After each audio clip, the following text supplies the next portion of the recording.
Mr. Ho moves that the first report of the Standing Committee of Human Resources, Skills and Social Development and the Status of Persons with Disabilities, presented on Monday, September 22nd, 2025, be concurred in. Debate. The Honourable Member for Sherbrooke Park, Fort Saskatchewan. Madam Speaker, this afternoon we are seized with debate on the first report of the Human Resources Committee, a report that unanimously expresses the committee's alarm about the catastrophic youth employment rate. That rate is in fact the worst that it has been in more than a quarter century. Since the government blocked natural resources projects and undermined an essential industry in our economy and has caused disorder in our immigration system and upset the labor market training programs, we are now dealing with an alarming reality. Almost 500,000 young people are unemployed. The unemployment rate for young people has reached 14.7% and continues to rise, approaching 15%. For the last month, I have been visiting university campuses and asking students a very simple question. Are you better or worse off than your parents' generation? And sadly, but overwhelmingly, students have been telling me that they are worse off. And it's not difficult to see why. Young people are concerned about whether they will be able to afford a job, whether they will be able to get a job when they graduate. Some are pursuing further studies just to compete for positions that actually do not require those additional qualifications. Young people across this country from a broad range of backgrounds recognize that they face brutal and near impossible competition for entry-level jobs due to liberal immigration and economic policy failures. Now, even for those hopeful about stepping onto that first rung of employment, earning enough for a down payment on a home still feels impossibly out of reach. In response to my question, are you better or worse off than your parents' generation, one student put it to me this way. She said, we're supposed to have more things because of technology and access to information and innovation. But in reality, we have more access to what is not essential, but the things that are essential in life are moving completely out of reach. This is the alarming reality for many young people. Despite their best efforts and all the sacrifices they have already made, the basic essentials, a job and a home, are out of reach. What young people today need, quite simply, is three things: jobs, homes, and hope. Jobs, homes, and hope. A job so they can work hard, earn income, and experience the joy, connection, and meaning that comes through work. A home so that they can live independently and start a family on their own. And hope. Hope that all of these things are still possible. And that a country at least as good as the one their parents grew up in is still possible in 2025. Young people today need jobs, homes, and hope. In these conversations with young people, the significant barriers to family formation caused by a bad economy are also top of mind. Canadian women report that on average they would like to have 2.2 children over the course of their lives. Yet the actual fertility rate has dropped to 1.26 children per woman, a gap between desire and outcome of almost one child per woman. And it's not hard to see why desires in this regard are not being met. When people form families and have children, it reflects their economic position, their ability to provide for that next generation, their sense of their own readiness to do that. And it also is an expression of hope for the future that they can provide for their children. But when you cannot find a job or afford a home, it is hope that dies last. Jobs, homes, and hope. We also need to think about the wider social effects of youth unemployment. Now, some may hear this discussion about the great challenges facing young people and say, well, does that really matter to me? Madam Speaker, our country faces a brutal cost of living crisis that affects everyone, the old, the young, and those in between. Bad liberal economic and immigration policies are not just affecting the young, they are in fact affecting everybody. But when young people cannot afford to get started in life, cannot afford homes, cannot afford to start families, and in many cases are forced to leave their communities because they cannot afford to stay, then we see a kind of demographic distortion. Older people are left without a proportionate number of younger people in their community to pay into the systems that they rely on and to be with them in living, breathing, continuing, growing communities. We must recognize the natural complementarity that exists between generations. The increasing disconnection in our society between generations is why younger people are increasingly overwhelmed while many older people face a crisis of loneliness. And I will be sharing my time. Living, breathing, vibrant communities are ones in which young people have jobs, homes, and hope, so that they can stay, live among, and learn from and support those who are aging. Youth unemployment is driving young people out of communities and preventing them from forming new families of their own. And this affects everybody. This is why we all need to worry about youth unemployment, because we're all in this together. We cannot allow liberal economic failures that make life less affordable for everyone drive intergenerational conflict. When young people are forced to leave communities when they can't form families of their own, it creates significant problems for their parents and grandparents. If you haven't read the dystopian novel The Children of Men by P.D. James, I would certainly recommend picking it up. We're not there yet, but it's clear the author understands something profound about the wider social effects that come from losing the next generation. Madam Speaker, we can end this liberal dystopia and bring back jobs, homes, and hope. The government should choose tomorrow to release an affordable budget that starts to actually confront these challenges. And recognizing the acuteness of the crisis facing young people, conservatives have taken a very constructive approach. We've initiated a youth unemployment study. In fact, we were pushing for this back in the spring. Liberals blocked that from happening, and we weren't able to start that work until the fall.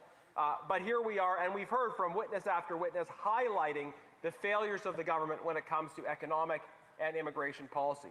We've put forward this study, and we've put forward a conservative youth jobs plan. The government doesn't have a plan. Their policies have created this crisis. Their policies are making this crisis worse. But we have offered constructive solutions. We have put forward the conservative youth jobs plan that confronts this challenge. And our plan has 4 simple parts. And I hope that tomorrow the government will respond to these proposals constructively in the budget. I hope that we will see an affordable budget that includes elements of the conservative youth jobs plan. The plan is simple. Number 1, unleash the economy. Number 2, fix immigration. Number 3, fix training. And number 4, build homes where the jobs are. Number 1, unleash the economy. So unleashing the economy means repealing liberal bills that block development, that block energy development, that make it more difficult to construct a home, that make it more difficult for major projects to move forward. To implement a genuinely pro-development agenda that doesn't just involve picking and choosing a small number of preferred projects or preferred companies for subsidy. As we've seen, sometimes some of those preferred companies that have gotten subsidies are moving jobs out of the country anyways. Unleashing the economy means removing the barriers that they have put in place to allow all companies working on developing major projects to see a runway absent the kind of aggressive regulation and taxation to actually be able to see their projects move forward. So unleash the economy, fix the immigration, put the immigration system back in line with the needs and interests of this country, especially when it comes to employment and opportunity. And part of fixing immigration is fixing credential recognition. We have people coming here who could be working in areas where there is significant demand for those skills, but instead when their credentials aren't recognized, they're forced to compete against young people for entry-level jobs. Let's get skilled professionals who come from abroad out of those entry-level jobs by actually recognizing their credentials. And let's address programs like the Temporary Foreign Worker Program that are driving aggressive competition for entry-level jobs that's shutting out our young people. So unleash the economy, fix immigration, and fix training. Madam Speaker, we have put forward a substantial, rigorous proposal to make training more available to young people in areas that actually align with the needs of the labor market. We've proposed that students pursuing in-demand studies should receive relatively more generous financial support. And liberals have already sadly dismissed this proposal. But we say that when we have skill gaps in this country, rather than focusing on bringing people from abroad, we need to focus on training Canadian young people to fill the skill gaps that exist. And finally, we propose substantial new incentives to make it easier for employers to build homes where jobs actually exist. We proposed a 100% accelerated capital cost write-off for companies that build employee housing to address the challenges that sometimes employers have in more remote areas in attracting employees to those areas. So this is our conservative jobs plan to unleash the economy, fix immigration, fix training, and build homes where the jobs are. And it responds to the youth jobs crisis approaching 500,000 unemployed young people. Madam Speaker, it's time for action. That's what this report calls for, and I hope we see action from the government on this unemployment crisis. Questions and comments? The honourable member, l'honorable député de Guelph. The honourable member for Guelph. Donald, well, there's good news because tomorrow the federal budget is going to tell us more about investments in major projects in this country. The Strategic Response Fund that is helping to sustain important industries in Canada in the face of U.S. tariffs. We have ambitious trades and reskilling funds, and the Foreign Credential Recognition Fund. With respect to homes, I'm looking forward to the member opposite to support Build Canada Homes. And there's good news because the rental market in Canada is experiencing a decline in average rents. These things don't happen overnight, and there's more work to be done. But I certainly hope that the member opposite is going to encourage young people and point them in the right direction and stop talking down Canada. Will he do that? Sure. Member for Sherwood Park for Saskatchewan. Madam Speaker, that was a uniquely ridiculous question, even from a liberal member. I have never talked down Canada. I am proud to live in this country and fight for this country. I'm fighting for this country, for my children, and for my grandchildren, and for all of our children. But we have to recognize the reality of what this member's government has done to this country over the last 10 years. And the realities are unmistakable. And if that member talks to young people, she will hear from them about the challenges they're facing. The fact that we are approaching 500,000 unemployed young people, that the unemployment rate for youth is almost at 15%, and we're going to see new numbers come out on Friday on that. And young people are deeply concerned about this reality, a reality that is getting worse.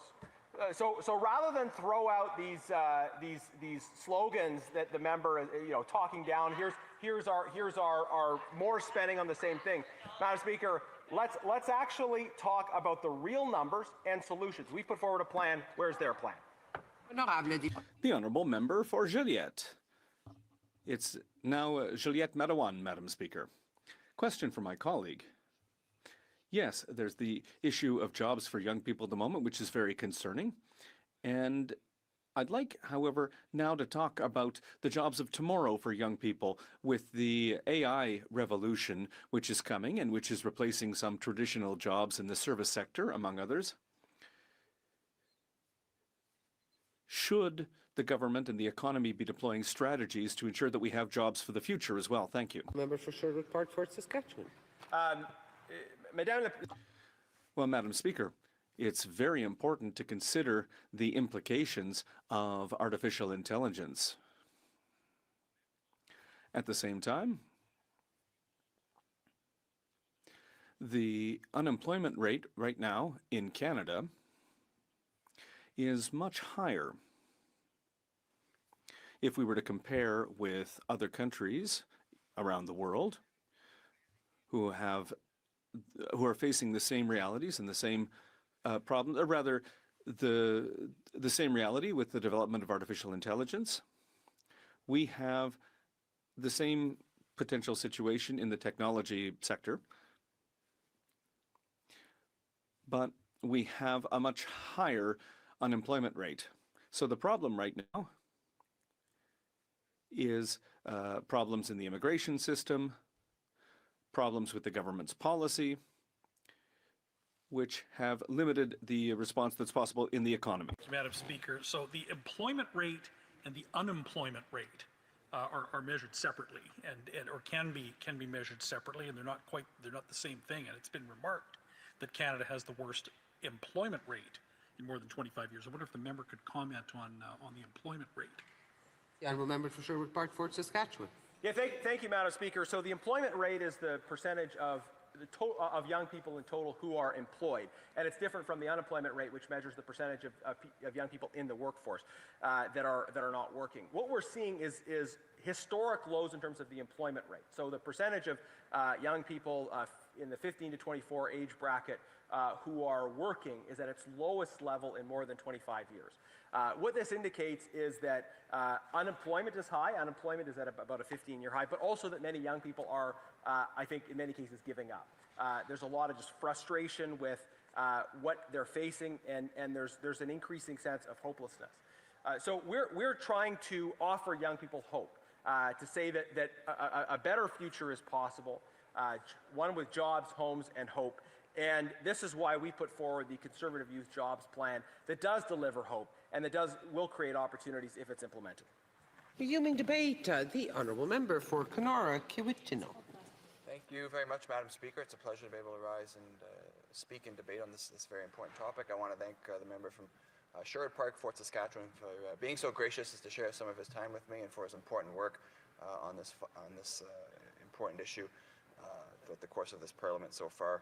I know that young Canadians from coast to coast to coast are thankful for the work he's been doing to shine light on this very important issue, Madam Speaker, about youth employment.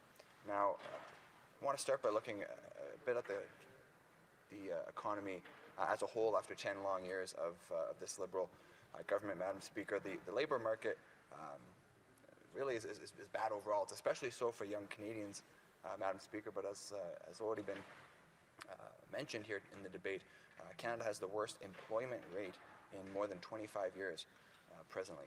And Madam Speaker, in extension of that, since the Prime Minister took office, nearly 48,000 more Canadians have had to turn to EI to make ends meet, Madam Speaker. So that's just in the short period since this Prime Minister has taken office. 48,000 more Canadians turning to employment.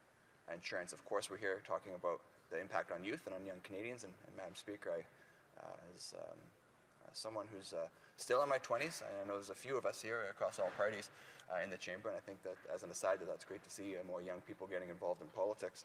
I think I bring a personal perspective to this. I know many friends and folks around my age, not just in Kenora where I live, but right across northwestern Ontario and across Canada, have shared their concerns with me about this. About the concern that they're struggling to make ends meet, they're struggling to find a job, Madam Speaker, but also the region I represent in northwestern Ontario. A lot of seasonal businesses, tourist businesses, a lot of industry that is driven really by youth employment and that seasonal employment, and that's something that is becoming harder and harder for young people to find and to fill those jobs. The youth unemployment rate is nearly 15%. Madam Speaker, this is the highest rate it has been since 2010 outside of the COVID-19 pandemic years, and over 460,000 young Canadians are out of work in Canada today. These are levels that are typical of a recession, Madam Speaker. They are quite stark numbers that young Canadians are facing. If we look at Ontario alone, more than 17,000 youth in Ontario lost their jobs in the last month. 17,000 just in Ontario, Madam Speaker. These are just some of the numbers that I think paint the very clear picture of what young Canadians are facing. As well, underemployment is a concern. Folks that are, after they get their schooling or their training, 1 in 6 people with a post-secondary credentials are not working in the jobs that are related to their field of training. Madam Speaker, meaning that they're doing everything right, they're working hard, they're getting a good education or getting some job training, and unable to find work in that profession that they chose. And that's really we've said it many times here before. That's really the promise of Canada, Madam Speaker, that you work hard, you play by the rules, you go to school, you get education, apprenticeship, whatever it may be. And what do you expect at the end of that? You expect a good paying job, a good home, a safe neighborhood. Really, that's the Canadian promise that so many people have come to expect. And that's the promise that has been broken after 10 years of this Liberal government. Madam Speaker, I was recently in Toronto with the Leader of the Opposition and many other members of caucus. We had a great turnout of hundreds of students, of young people from around the GTA that came out to share their concerns with us, what they're facing, and many people that are struggling to afford the cost of living, struggling to find housing, either paying for their rent or trying to move to home ownership, and many people have given up on that. We know, Madam Speaker, after 10 years. But we heard time and time again, we're hearing more and more often that it's the fact that they can't find a job, Madam Speaker. I think back to when I was in school in Thunder Bay. I worked 2 or 3 jobs a time, Madam Speaker, and I paid my way through school, and I think it was relatively easy. My friends, everyone we knew, you'd get a new haircut, go walk into the establishment with a smile and a good attitude, and you pretty much were expecting to come away with a job. It was very easy to get a job for young people in that time. As I mentioned, Madam Speaker, only 27 years old. That wasn't that long ago, really, that you were able to do that in this country. But after the Liberals' economic record, that story is one that's foreign to most young Canadians across this country. So I spoke about those conversations in Toronto with the Leader of the Opposition, what we heard from students, Madam Speaker, and of course this is impacting youth. It's not just about the fact that they're unable to get jobs. I mentioned housing. The economic record of this Liberal government has led to the doubling of housing costs. So many young people are struggling to afford rent, living with their parents, sort of trapped in the basement, so to speak. And so many of them are facing the consequences as a result of that. Being worried that they'll never be able to save enough for a down payment, giving up on their dream of home ownership. People are putting off starting a family. I know many people that live in Kenora with good jobs. Couples living in one of their parents' houses because they can't find an affordable place to live with 2 good incomes, Madam Speaker. That's having an impact on their life decisions, including being able to start a family. Of course, grocery costs are up 4%. Food inflation is up 4% year over year in September. That's something that everyone is facing, but in particular, young Canadians are facing. They don't have a lot saved up. They don't have a lot of time to work when they're going to school.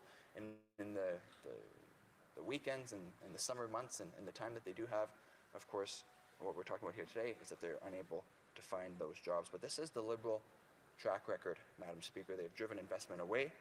They've smothered small business with higher taxes, red tape, and they've refused to align training and immigration with labor market realities. And now the Prime Minister, after all of that, is telling young Canadians that they need to make more sacrifices. But I can assure you, Madam Speaker, that what I heard this past weekend in Toronto from hundreds of students with the Leader of the Opposition is that young Canadians are not going to make any more sacrifices for this Liberal government.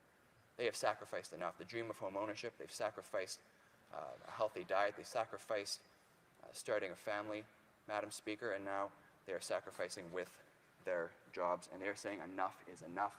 They're looking for the government to finally deliver an affordable budget that can give them an affordable life. And that's why Conservatives are bringing forward our plan to help, Madam Speaker, to unleash the economy by repealing anti-resource laws, cutting taxes to drive reinvestment, and eliminating red tape, Madam Speaker. We also need to fix immigration by fixing the credentialed recognition and realigning immigration with labor and housing market realities, Madam Speaker. And fixing training. Federal student aid should not any longer treat all students, or all studies rather, the same. And that's why, Madam Speaker, Conservatives are proposing that the Canada Student Finance Assistance Program provide more support to students pursuing in-demand fields. We believe that taxpayer investment in education should prepare youth for jobs, very simply, Madam Speaker. And the fourth point, we have to build homes where the jobs are. A very simple concept. Housing is an obstacle in northwestern Ontario to hiring, and that's why Conservatives are proposing a 100% write-off for companies that build workforce housing. This is happening all over the place. The hospital in Kenora, the A&W, Madam Speaker. There's so many businesses across all sectors that are looking to have their own housing to house employees because otherwise they're not able to get anyone to work. people would move to northwestern Ontario. Why not? It's a beautiful region, lots of lake life and outdoor activities, good jobs, but no houses, no people that could, nowhere to live to fill that job, Madam Speaker. So in conclusion, Conservatives are the only ones, Madam Speaker, that are standing with a plan to deliver jobs, homes, and hope for the future generation. We are going to continue fighting so that young Canadians and that everyone across our great country can have an affordable life, Madam Speaker, and so that we can restore that promise of Canada for all Canadians. Thank you. Questions et commentaires. Questions and comments. The Honourable Parliamentary Secretary to the Government House Leader. Yes, thank you, Madam Speaker. I'm wondering if the member could provide his thoughts in regards to this afternoon. We were supposed to be debating Bill C4, which talks about giving a tax break to Canadians, 22 million Canadians, obviously many of them youth. It also was going to provide a GST exemption for first-time home buyers. In many ways, those are for youth. Rather, the Conservatives have made the decision to filibuster here on the floor of the House, preventing the debate on important pieces of legislation that will literally put money in the pockets of young people today. Why that political decision to put the youth off today? The Honourable Member for Kenora-Kiwichanuk. Well, Madam Speaker, only the Liberals could look at an important discussion such as this as a filibuster. We are here talking about youth unemployment, something that is reaching record highs because of 10 years of Liberal economic mismanagement. Madam Speaker, the member speaks of all these policies. It's the Liberal policies that have caused this crisis in the first place, doubled housing costs that have made it so that young Canadians cannot find work and that their young Canadians are struggling just to be able to afford healthy groceries, Madam Speaker. So Conservatives are going to continue fighting for Canadian youth, like I said, so that we can restore the promise of Canada for all Canadians. Questions et commentaires. Questions and comments. The Honourable Member for Sherbrooke Park for Saskatchewan. Thank you, Madam Speaker. I want to thank my colleague for his excellent speech. As I said earlier, I'm hearing from young people that many of them feel that they are worse off than their parents' generation were in this country, especially after 10 years of these Liberals. We see continuing policies that limit economic growth, that have messed up our immigration system, and misalignments in training and other areas. And that's why we need jobs, homes, and hope for youth. That's why we put forward our constructive plan, Conservative Youth Jobs Plan. I wonder if the member can share what he's hearing from young people he talks to, especially in his region in Northern Ontario. I know he's very active in and around his constituency. What is the dynamic there in terms of young people's perceptions of the opportunities they have and will have relative to the opportunities their parents had? Honourable Member for Kenora-Kiwichanuk.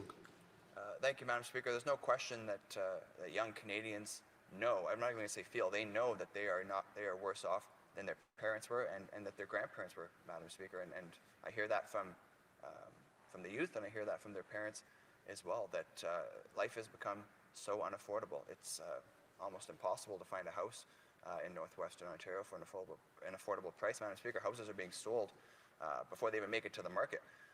Because of this housing crisis that the Liberals have caused. The cost of groceries, the cost of gas, everything is more expensive, and now so many young people are unable to find work, Madam Speaker, to be able to pay for all of this.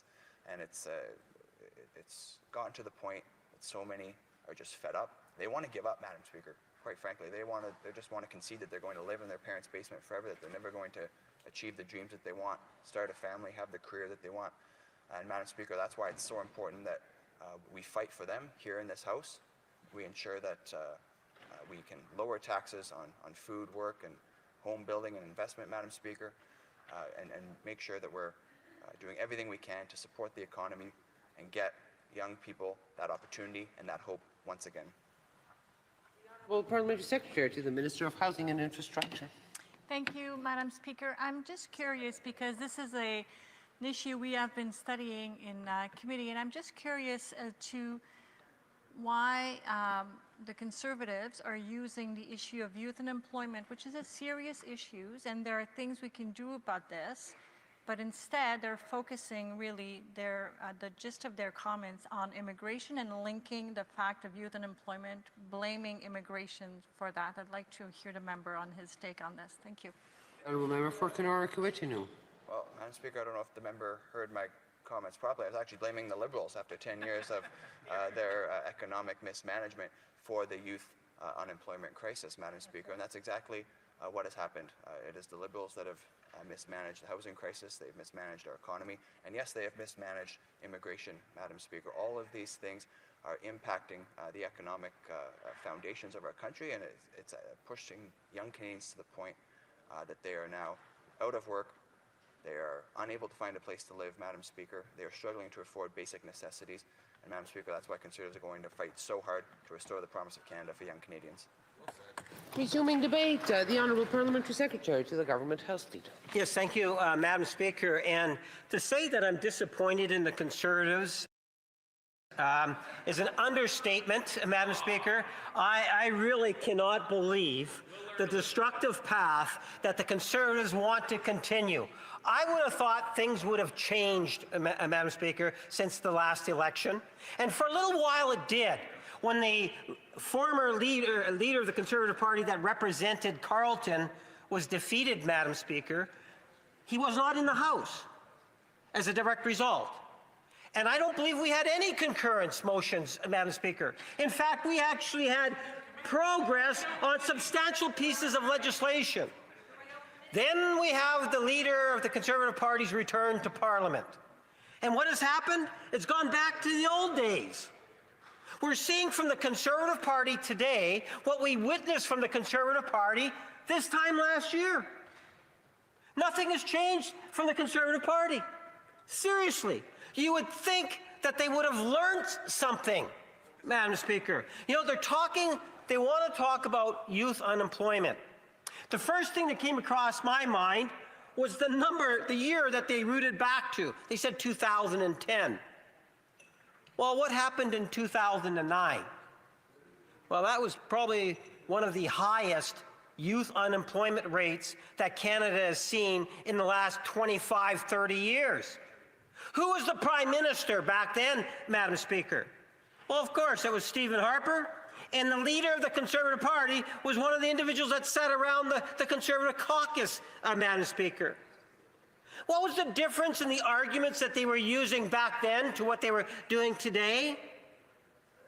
Well, yesterday back then in 2009 when we had that high youth unemployment rate, they no doubt tried to defend it in the best way they can. I remember in 2011, I believe it was, maybe 2010, when we were sitting in opposition, and we were talking about young people not being able to leave their homes because of the Conservative mismanagement of the economy, Madam Speaker.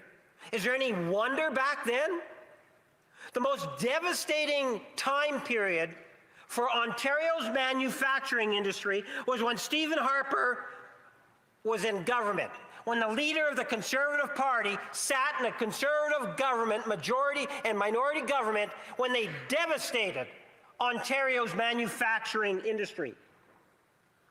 They had a higher youth unemployment back in 2009 than we've witnessed in the last decade. And I noticed, Madam Speaker, a couple of them were likely Googling search, making sure that my number is right. Well, I'm sure they'll stand up and let me know if it's wrong, Madam Speaker. But I can tell you, listen to what they're arguing today.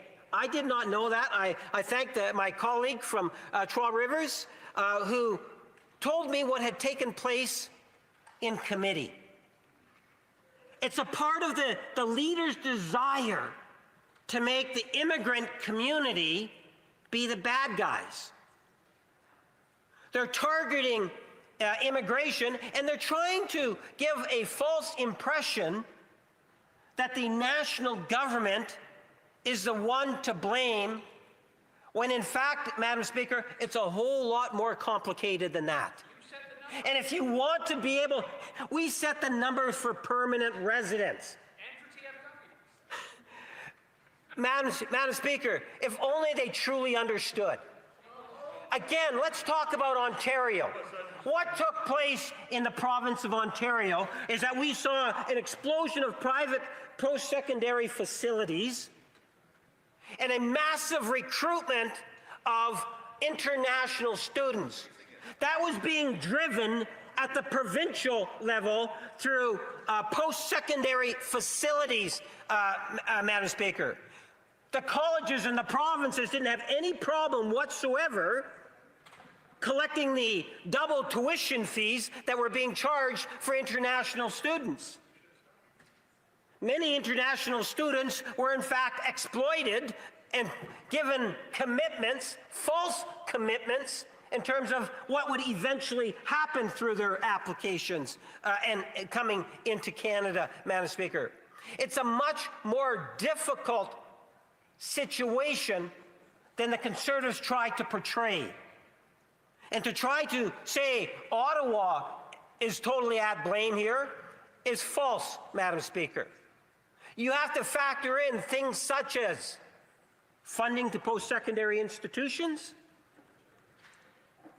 to the recruitment measures that were taken by post-secondary institutions,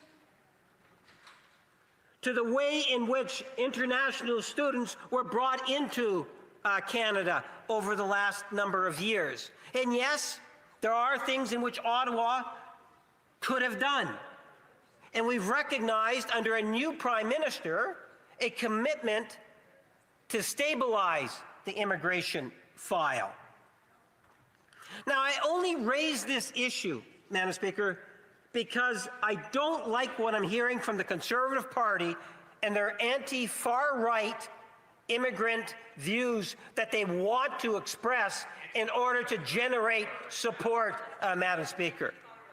And that is something in which we have been witnessing more and more from the Conservative.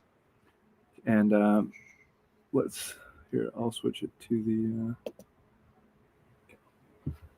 Hi, everyone. MP Garna Genis here. Just for a moment, we're going backstage. I'm here with Eric Malilla, who just spoke in the House of Commons. So we are, just to give you a bit of a sense of where we are, there's the House of Commons chamber just to my left. And this is where this debate is happening, where we're discussing the youth unemployment crisis. Conservatives forced a special debate for 3 hours this afternoon on the ongoing youth unemployment crisis. But we're running this video live stream kind of backstage so that you can see the debate that's happening in the House of Commons. And Kevin Lamoureux is going to be speaking for 20 minutes, as he always does. Basically, if you're not familiar with how things often happen in the House, it's kind of a bizarre approach they have where they don't let a lot of their members of Parliament even speak on a lot of issues. They have this guy, Kevin Lamoureux from Winnipeg, speak on almost everything. So he's going to speak for 20 minutes. And basically, Liberals were not prepared for this debate on the youth unemployment crisis, I think, even though they should have known that this is an important issue. So they have basically their guy who just kind of speaks on anything and everything, even if it's not super related to the topic. So we're going to go back to him in a few minutes. But I wanted to kind of, if you're just joining the stream, bring you up to speed on kind of what we're doing and what we're talking about. So Conservatives used a special provision, a concurrence motion to force a debate this afternoon on the youth unemployment crisis. And this is in the context of our youth unemployment rate is approaching 15%, almost 500,000 unemployed young people in this country. The budget will be tabled tomorrow, and we've been calling for the Liberals to include some concrete measures from our Conservative Youth Jobs Plan in their budget. We put forward the Conservative Youth Jobs Plan a few weeks ago, asking them to take ideas from it and put it in the budget. Both Eric and I in our speeches talked about the Conservative Youth Jobs Plan, and then we'll see that. And then on Friday this week as well will be new unemployment numbers. So talking about these employment numbers, they come from something called the Labor Force Survey, which was released in October. It's numbers from September. This coming Friday, which is November the 7th, will be the release of the latest round of Labor Force Survey numbers. So budget on Tuesday, unemployment numbers on Friday. And we are forcing the House of Commons to have this discussion about the fact that we have, in fact, the worst youth employment numbers in over 25 years. So I'm here with Eric Malilla, who is, I think, still the youngest member of our caucus. Is that right? Not quite. I'm second youngest now. Okay. All right. But elected at 21? That's right. Okay. Yeah. All right. So Eric was at our leader Pierre's big youth rally on Friday in Toronto, where he talked about jobs, homes, hope. And that's what I'm hearing from young people on campuses and everywhere is they're looking for jobs, they're looking for homes, they're looking for hope. And so you were there, you just gave a speech in the House of Commons. For those who are just joining the stream, what did you speak about? And by the way, after Eric shares his thoughts, we're going to take a few of your questions or comments. So I know we're streaming this on a few different platforms. So post your questions, your comments, your feedback, and we'll try to bring them into the conversation. So Eric, what are you hearing on this Friday and in your riding? I appreciate that, Garnet. It's and thank you for your work on this very important issue. So last week we heard in Toronto from so many students, hundreds of students came out to share their story about how they're struggling just to afford basic necessities of life, such as food. Grocery costs have been up, I believe it's 4% year over year in September, and now they're struggling to find homes, whether it's their rent or giving up completely on their dream of home ownership. And on top of that, it's becoming increasingly difficult to find work. So we heard that from hundreds of students in Toronto, something I hear in Northwestern Ontario in my district almost constantly, every single day in our region. So many people that are young people specifically that are just struggling to get by. Yeah. Okay. Thanks for sharing that. Let me bring in a comment. This is Jackie Vanden Hooten posting on the Facebook live stream. She says, young Canadians need purpose in their life, and being employed and contributing is part of it. With mental health deteriorating, drug use up, we are losing the battle for our young people. So I think this is an important comment because it makes the connection between having a job and mental health, a sense of well-being. I think sometimes liberals, they say, well, if you don't have a job, don't worry, we'll provide more government subsidies so you don't have to work, right? And actually that, I mean, aside from that being totally unsustainable from a cost perspective, it misses the fact that jobs aren't just about the income, they're also about the sense of meaning and connection and the things you learn, right? For young people, your first job, it's about kind of getting on that first rung of the employment ladder, the things you learn. What are you hearing in terms of that connection between joblessness and mental health challenges? It's a very great observation. Like you mentioned, the economics of it is obviously important. I think we all understand that here, but that mental health, that sense of purpose, and is something that's very important. Too many people I've heard in northern communities, particularly smaller, more remote communities, just feel a sense of hopelessness if they don't have that employment. They then turn to other issues that could become problematic for them, find themselves in vulnerable situations. So it's something that could escalate in a very negative way very quickly with that lack of employment. So I hear that in a lot of remote communities. I hear that I think in the bigger city centers as well. If you don't have that drive, you don't have that purpose. So many young Canadians want to give up on Canada, but that's why we're fighting to restore that hope and that optimism for the future. Yeah. Jobs, homes, hope. You've got Sheridan for Best 3480 thanking you for your excellent work. I've got Jason Adshade here. Similar comment saying having a continuing purpose, something meaningful to work toward or care about, gives people a reason to get up each day, to endure hardship, and to find value in themselves beyond their circumstances. When that sense of purpose fades, many people struggle with identity, motivation, or even health. And this is an interesting point about the whole issue of sacrifice, because this has been in the conversation, right? Mark Carney saying, well, you're going to have to make more sacrifices. I think the reason why that rubbed people the wrong way so much is people are willing to sacrifice for something, right? Working hard, getting ahead, making sacrifices in order to get a job, in order to be able to afford a home. But liberal policies have forced pain on young people, really with while pushing that brighter future further and further away. It's like they're asking young people to make even more sacrifices while constantly pulling away the opportunities that should exist. And we need to show young people that their sacrifices can actually lead to results, that homes are going to be within reach, that jobs are going to be within reach. Absolutely. I mean, like I said, people are okay sacrificing for something. And after 10 years of the Liberal government, you have to ask, what have we got to show for it? Young Canadians have already sacrificed their dream of home ownership. They've sacrificed their ability to pay for essentials such as groceries. They're sacrificing their jobs. And now sacrificing starting a family. Many people I've been hearing because of all of these issues, the fact that they're still living with their parents or unable to save up enough, sacrificing their goals from a career standpoint and from a family standpoint. also that the Liberals can just turn around and tell them that they need to make even more sacrifices. It's completely ridiculous. And to your point, Garnet, I think that's why it's rubbed so many people the wrong way, myself included, because young Canadians have sacrificed more than enough after 10 long years. They want something to show for it. They want that hope. They want to know that help is on the way, and that's what Conservatives are fighting to deliver. Absolutely. So we'll go back to the House feed in a moment, because what will happen is the Liberal who's speaking right now, he will finish his speech, and then we'll go into a period of questions and comments, 10 minutes, where other people can ask questions, and that will be a time myself and Eric and other Conservatives will participate in the debate, so you'll be able to see the back and forth. And then to foreshadow what's coming next, we're going to have two great Conservative MPs speaking in the next time slot. So Andrew Lawton and Tamara Jansen will be up next, one after the other, speaking about youth employment. So we'll go back to the House for that back and forth in a moment, and then you'll hear from Andrew Lawton and Tamara Jansen as we continue this important debate on youth unemployment. I want to just highlight, we've got a comment from Carrie on, I think that's the YouTube live stream, highlighting the Liberal temporary foreign worker abuses. This has been a huge problem.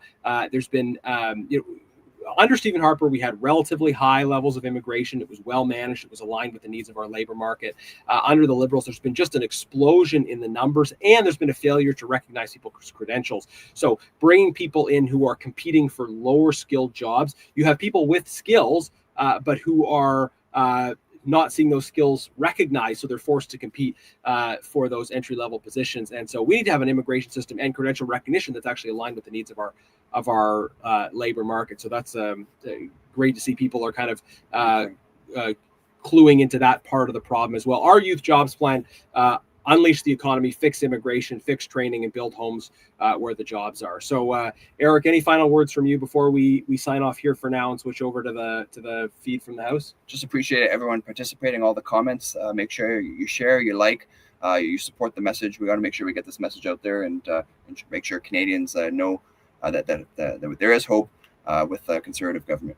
Yeah, so I'll come backstage again later on in this debate, but for now, we'll go back to the floor of the House here, and you'll be seeing some Conservative members pop up to ask questions and challenge Kevin on what he's been saying in just a moment.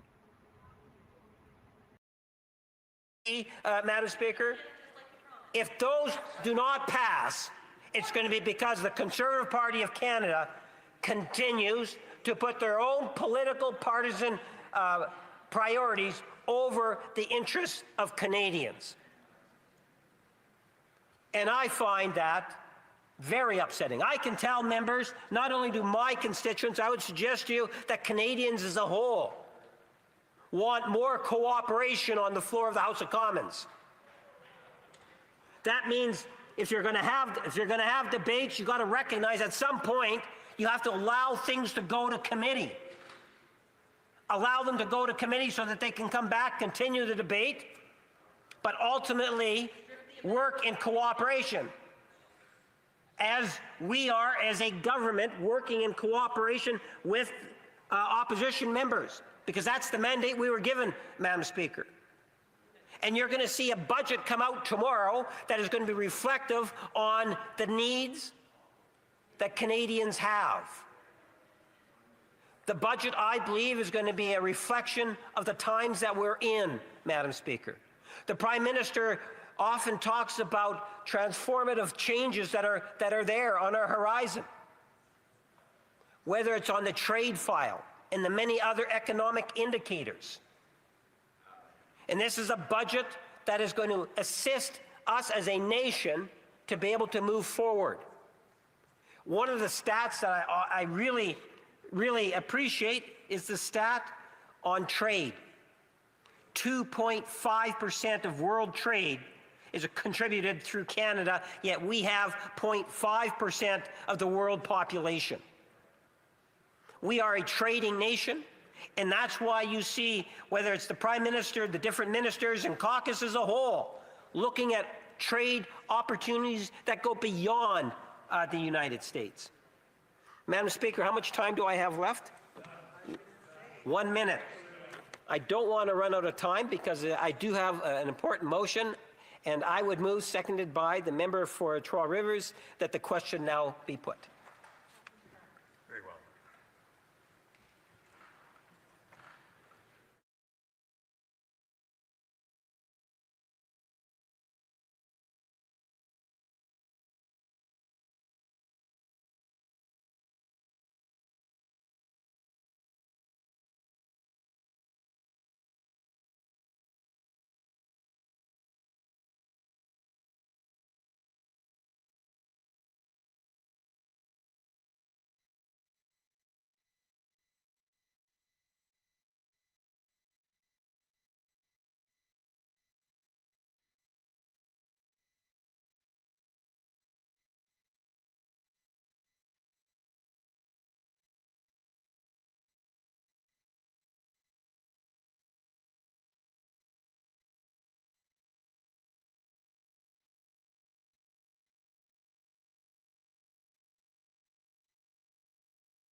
I'll take questions and comments or debate.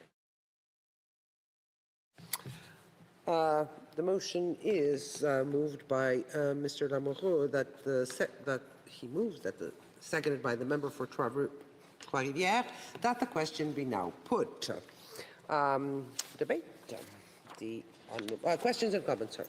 The honourable member for Calgary-Crowfoot. Madam Speaker, in the member's speech, he repeatedly asserted that it was somehow because we had moved concurrence motion at the appropriate time to give the House the opportunity to debate the business of a parliamentary committee and allow members to vote on it, that this was filibustering C4. Is he aware that his own caucus colleagues spent last week filibustering C4 at the parliamentary committee, where they refused to even allow amendments to go to a vote? They did not cooperate with other parties, as this member has said that they should, that his own colleagues refused every amendment and filibustered an entire day to prevent even the first amendment from coming to a vote. And they tried to get each amendment struck.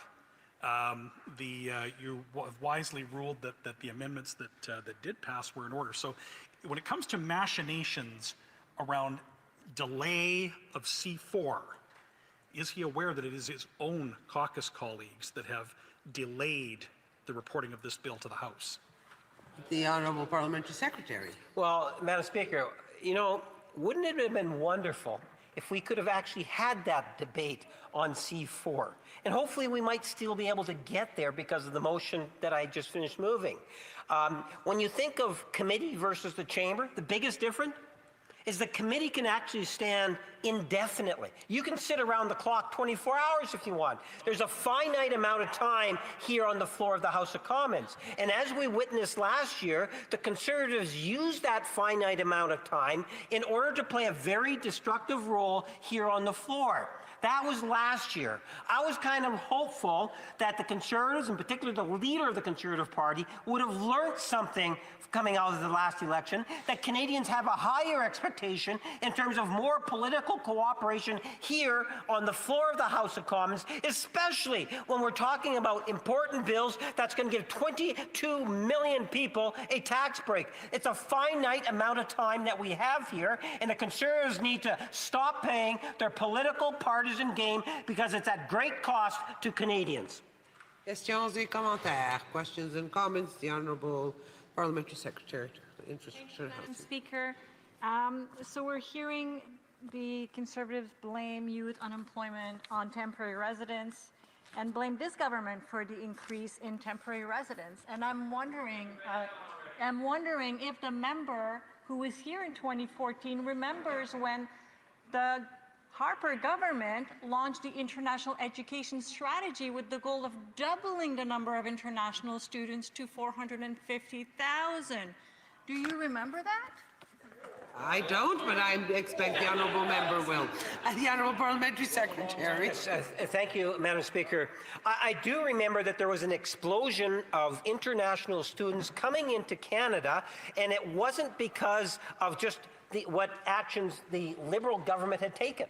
You have to take into consideration things such as what the leader of the Conservative Party did back in 2014. You have to take into consideration what provinces like Ontario and BC did in terms of the expansion of private schools, post-secondary schools, Madam Speaker. The demand for international students exploded.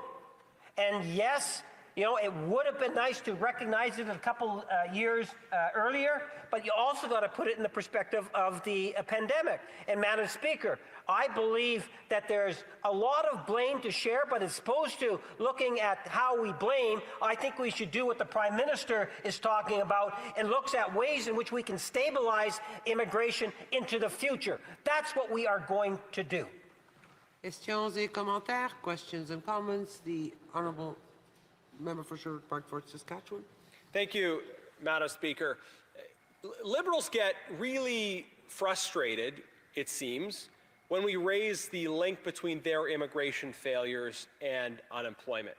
And look, we've highlighted a number of areas of failure that contribute to youth unemployment. It's their failures on the economy, it's their failures on training, it's their failures on many other areas. But I think Canadians understand, and young people I talk to in urban centers from diverse backgrounds understand how the Liberal failures on immigration policy have contributed to youth unemployment. And that's because they haven't aligned our immigration policy with the needs of our economy in terms of skills and in terms of numbers. They have created an immigration policy, and experts have told us at committee, that is leading to intensifying competition for entry-level jobs.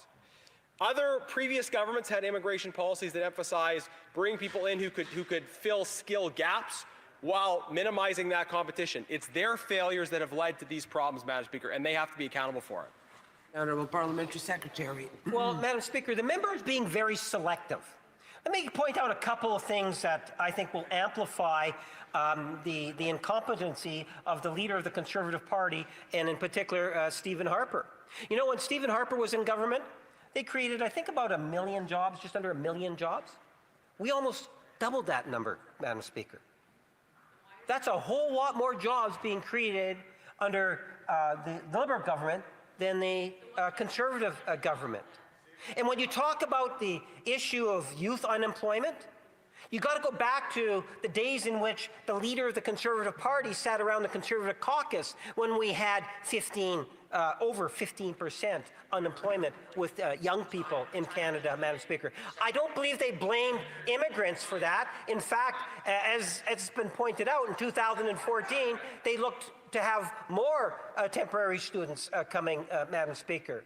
You can't have it both ways. The biggest difference is that the current leader of the Conservative Party has gone far right, Madam Speaker. That is the reality. Questions and comments. The Honourable Member for Oshawa. Thank you, Madam Speaker. You know, let's get back to the truth here. And the truth is that the Liberals have no credible jobs plan for young Canadians. That's right. My son happens to be with me this week. He's a fourth-year economics student at University of Western Ontario. And this past summer, it took him until August to find a summer job. And now he's unemployed again and looking for something else. What does this member have to say to my son? And let me add to that, we do not blame immigrants. We blame this Liberal government for failed immigration policies. That's right. Absolutely. Yeah. The Honourable Parliamentary Secretary. Well, you know, Madam Speaker, what I would suggest that the member tell her son, I believe it says, she had mentioned, is the reality of anyone that's unemployed, no matter what the age, and they're in a search of a job. I'm very sympathetic to it, Madam Speaker, and I wish them nothing but the best in terms of being successful in getting a job. But if you look at the history of the Conservative Party of Canada versus the Liberal Party of Canada, it has consistently been the Liberal Party that comes up with the programs that are necessary in order to create more jobs than the Conservatives. That has been clearly demonstrated over the last 20 years. So I would say to the son, never to give up, to have hope, that we have a government, and there's going to be a budget tomorrow, that is very sensitive to those that are unemployed, and we are striving in the best way we can to create as many jobs as we can, Madam Speaker. Questions and comments. The Honourable Member for Guelph. Thank you, Madam Speaker. I just want to ask my honourable colleague, the federal government has announced that it's going to bring in automatic tax filing. It has programs for trade, significant investments for young people in trades. We have Canada Summer Jobs. We're going to lower the basic income tax level by 1%. And then we'll be waiving the HST for first-time homebuyers if we could, get to the debate on C4. So I wonder if my colleague wants to talk a little bit more about how these initiatives, all announced in the last 6 months from this new government, will help young people, and whether there's anything else that he would include on that list. The Honourable Parliamentary Secretary. Yes, thank you, Madam Speaker. I really appreciate the question, because what my friend and colleague has done is she's amplified many different actions that the government has taken since the last federal election, Madam Speaker. And it's because we have a Prime Minister that is, you know, whether it's as a former governor of the Bank of Canada, England, an economist, someone that understands how the economy has worked, is focused on making Canada strong. We are going to continue to work to make Canada the strongest and the healthiest of the G7. That is the goal, and with this Prime Minister and this caucus, I believe we're going to be able to achieve it. Thank you, Madam Speaker. Alors, conformément à l'article.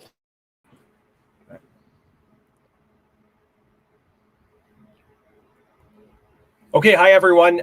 Just cutting in real quickly for a second. I hope you're enjoying this live stream from the floor of the House of Commons. Coming up right away here, we have Tamara Jansen from the Conservative Caucus speaking, and then 15 minutes from now, after Tamara speaks, you're going to hear from Andrew Lawton. I see Tamara's up already, so real quick, Andrew, give us a quick foreshadow of what you're going to talk about in your speech. Look, I'm going to talk about the direct role that government policy has made on this youth unemployment crisis. They want to point to everything but their own record, their record on the economy, and yes, their record on immigration. And if you'll hear, the Liberals are getting really sensitive about pointing out what the temporary foreign worker program has done to youth employment. They are trying to make all sorts of accusations against the Conservatives of being anti-immigrant. No, we're against the people on the other side of the aisle that set the numbers of immigrants, not the immigrants themselves. A very key distinction the Liberals don't want to talk about. Yeah, look, they failed on the economy, they failed on training, but for whatever reason, highlighting their failures on immigration as one of many areas of failures that have contributed to this crisis. It's getting under their skin the most. And I think, they are trying to muddy the waters there. But I think Canadians see how a broken immigration policy has contributed to this challenge. So I'm glad you're taking that on. Andrew will be up in about 15 minutes, and we'll go now to listen to Tamara's speech. Tamara, another Conservative from BC. Stay tuned. It's going to get worse before it gets better. There was a time when every business in town saw hiring young people as part of their duty and their joy. I remember summers when high school kids would line up outside the greenhouse eager to work. We'd give them a chance. We'd teach them how to handle tools, how to talk to customers, how to show up on time. It wasn't glamorous, but it built character and it built grit. You'd see teenagers working at diners, mowing lawns, running deliveries. They were learning the habits that make a society strong: hard work, pride in a job well done, teamwork, and respect. And for many small business owners, it was rewarding. You weren't just hiring someone, you were mentoring the next generation. Watching a young worker grow into confidence, seeing them save for their first car or their first apartment, gave you hope for the future. And that's how we built a sense of purpose. One job, one handshake, one lesson at a time. Back then, our economy worked in harmony. Local store, the farm, the trade school, the credit union, everyone played a part. When young people thrived, the community thrived. When one generation moved up, the next one stepped in. But today, these opportunities are drying up, and the next generation is paying the price. Today, our young people are doing everything right and getting nowhere. They are a generation on hold. According to StatsCan, there's more than 460,000 young Canadians are unemployed. That's nearly 15% of everyone aged between 15 and 24, the highest rate we've seen in over a decade outside of the pandemic. For students trying to balance school, work, it's even worse. 17% can't find a job. In Ontario, over 17,000 young people lost work just last month. Across the country, the youth employment rate has dropped to its lowest level in 25 years. These numbers represent actual lives on hold. Kids moving back home because they can't afford rent. Graduates working jobs that don't use their skills. Young couples putting off marriage or kids because they can't build stability. Even among those with post-secondary degrees, 1 in 6 are working outside their field. They studied, they borrowed, they worked hard, and still they cannot find a place to belong in this economy. The Liberals' government's economic failure has made life harder at every turn. Higher taxes, higher rent, higher prices, and fewer opportunities.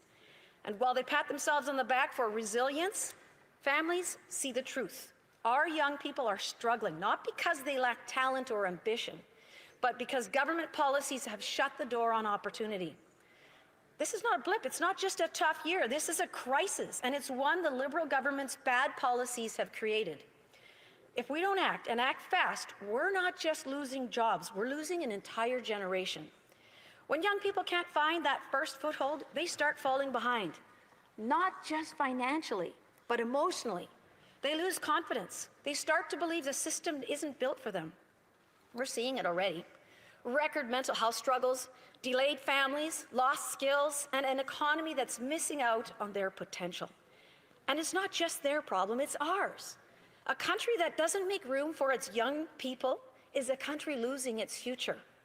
If we allow this to continue, we'll face a generation that's less secure, less optimistic, and less connected to the Canada that we grew up in. That's not a legacy any of us want to pass on. We can't build tomorrow on unemployment lines. We can't build families on debt. We can't even build dreams when the path to success has been blocked by bureaucracy and bad policies. We need to turn this around now. So that's why the Conservatives are putting forward a serious plan, one rooted in common sense, hard work, and fairness. I'd like to touch on two of the pillars: unleashing the economy and fixing a broken immigration system.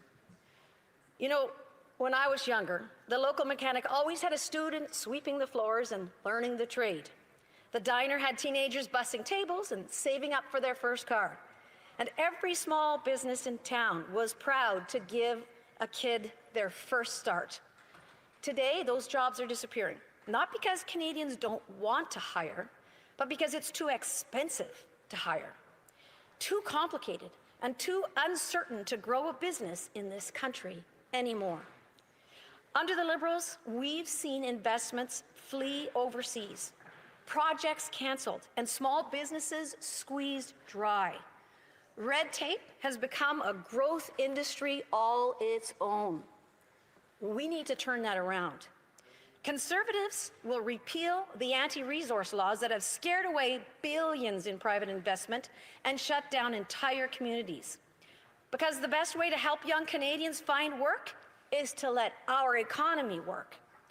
We'll cut taxes to drive reinvestment and job creation, letting employers keep more of what they earn so they can hire again, expand again, believe again. And we'll slash the mountains of red tape that make it easier to start a business in Texas than in Toronto. When businesses are free to grow, jobs follow. It's not complicated, it's common sense. We don't need more government transformation strategies or glossy reports written by consultants who've never run a payroll in their lives. We need shovels in the ground, paychecks in pockets, and opportunity back on Main Street.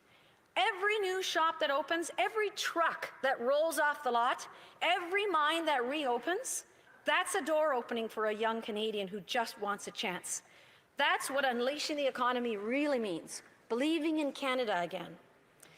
Now let's talk about another piece of the puzzle, immigration. Canada has always been a nation built on newcomers. It's part of who we are. But immigration has to work for everyone, for those arriving and for those already here trying to build a life. The Liberals have lost control of the system.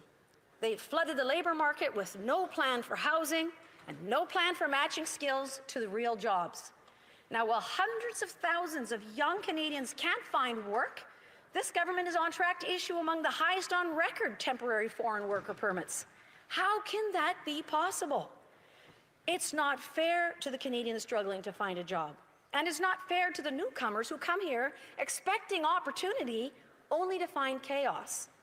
Conservatives will realign immigration with labor market realities, bringing in the people we actually need to fill genuine shortages, not paper quotas designed to hit political talking points.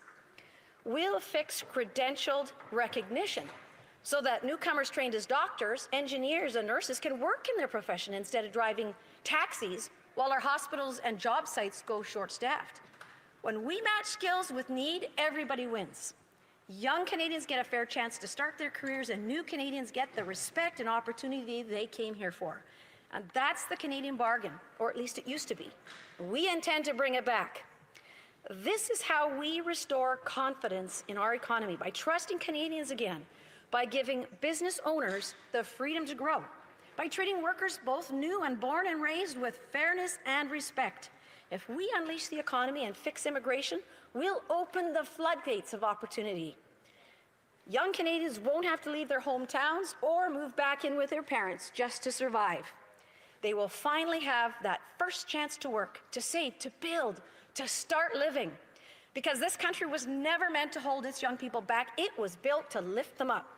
Every young person deserves to believe that their hard work still pays off, that the future still belongs to them. We can fix this. We can rebuild an economy where every teenager, every student, every young graduate gets that first chance, where our kids can save for their first car, their first home, and their own family someday. That's the Canada we grew up in, and that's the Canada we owe them. So I have to ask the government, when will they stop making excuses, stop burying our youth under red tape and debt, and start giving them the same shot at success that built this country in the first place? Because the next generation isn't asking for a handout, they're asking for a fair chance. Questions and comments. The Honourable Parliamentary Secretary. Thank you, Madam Speaker. I wonder if the member opposite understands how the temporary foreign worker program works, which actually the last time it was deeply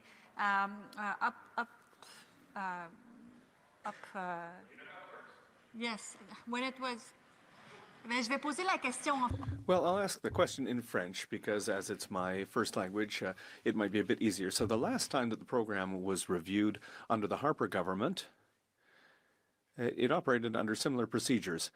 Is the member familiar with how the program works, the fact that employers have to pay considerable amounts and that there are very strict processes to bring people in? Or is the member saying that businesses are choosing to pay more for people who are less skilled to not give jobs to young Canadians?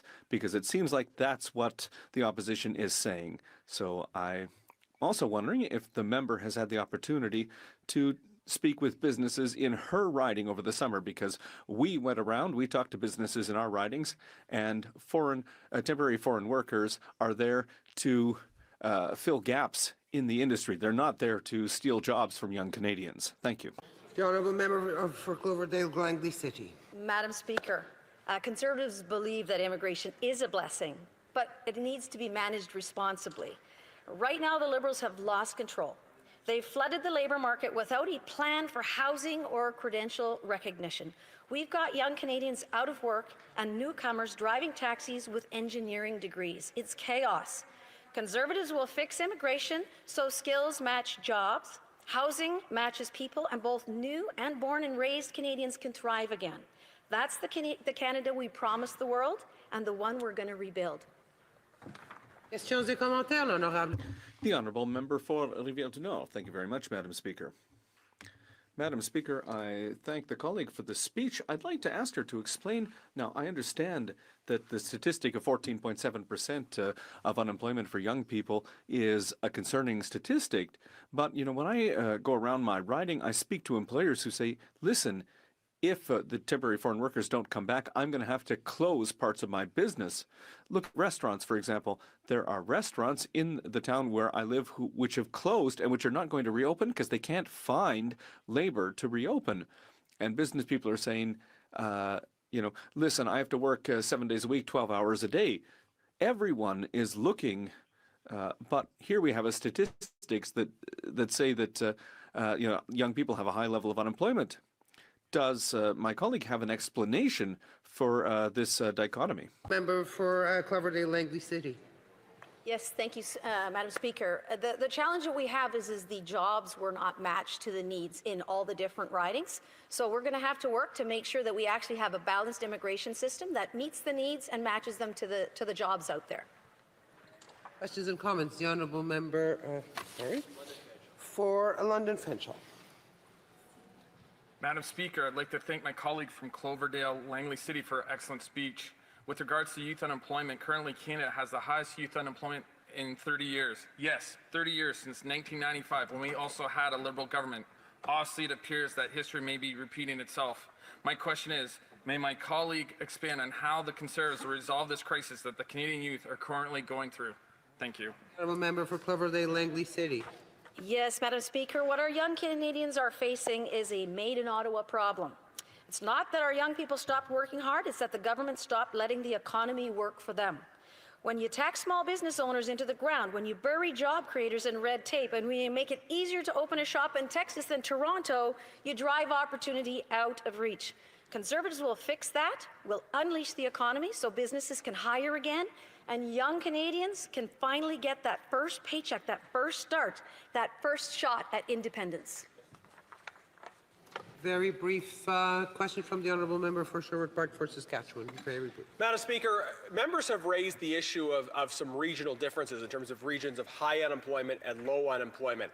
And that's why our plan actually includes measures to make it easier for employers to provide employer housing, building homes where the jobs are, making it easier for young people who are living in regions of high unemployment to move to regions of lower unemployment. It shouldn't just be about bringing workers from outside the country. It should be about creating opportunities for relocation within Canada in regions where there is low unemployment. I wonder if the member could comment on that part of our plan, building homes where the jobs are. A very, very brief answer from the Honourable Member for Cloverdale Langley City. Like Okay, well, 10 seconds. then I'll just quickly say that we're going to reward practical skills, expand apprenticeships, and make sure taxpayer-funded education leads to real-world paychecks. Thank you. Resuming debate, the Honourable Member for Elgin, St. Thomas, London South. Thank you, Madam Speaker. It's a great privilege, as always, to rise on behalf of the people of Elgin, St. Thomas, London South. I remember so fondly the first real job I ever had. I was 14 years old. I did not get a glamorous job. I was bussing tables in a hotel restaurant in South London. I was occasionally doing room service if they needed someone to pitch in. And when they opened a new cafe, I got to try my barista skills, which were so subpar that I've ended up now as a member of Parliament and didn't take my work pro. But I developed some incredible skills through that first job. I had a sense of purpose. I had a little bit of money in my pocket at the age of 14. I made connections there that helped me get other jobs. I worked for years in a variety of restaurant jobs, doing things that, again, were not glamorous, but gave me a little bit of money, gave me responsibility, and helped me on the path so that when I applied for my first job that had a bit of a higher barrier to entry, I had a resume that had on it years of work experience that I only got because there were jobs available for me starting out.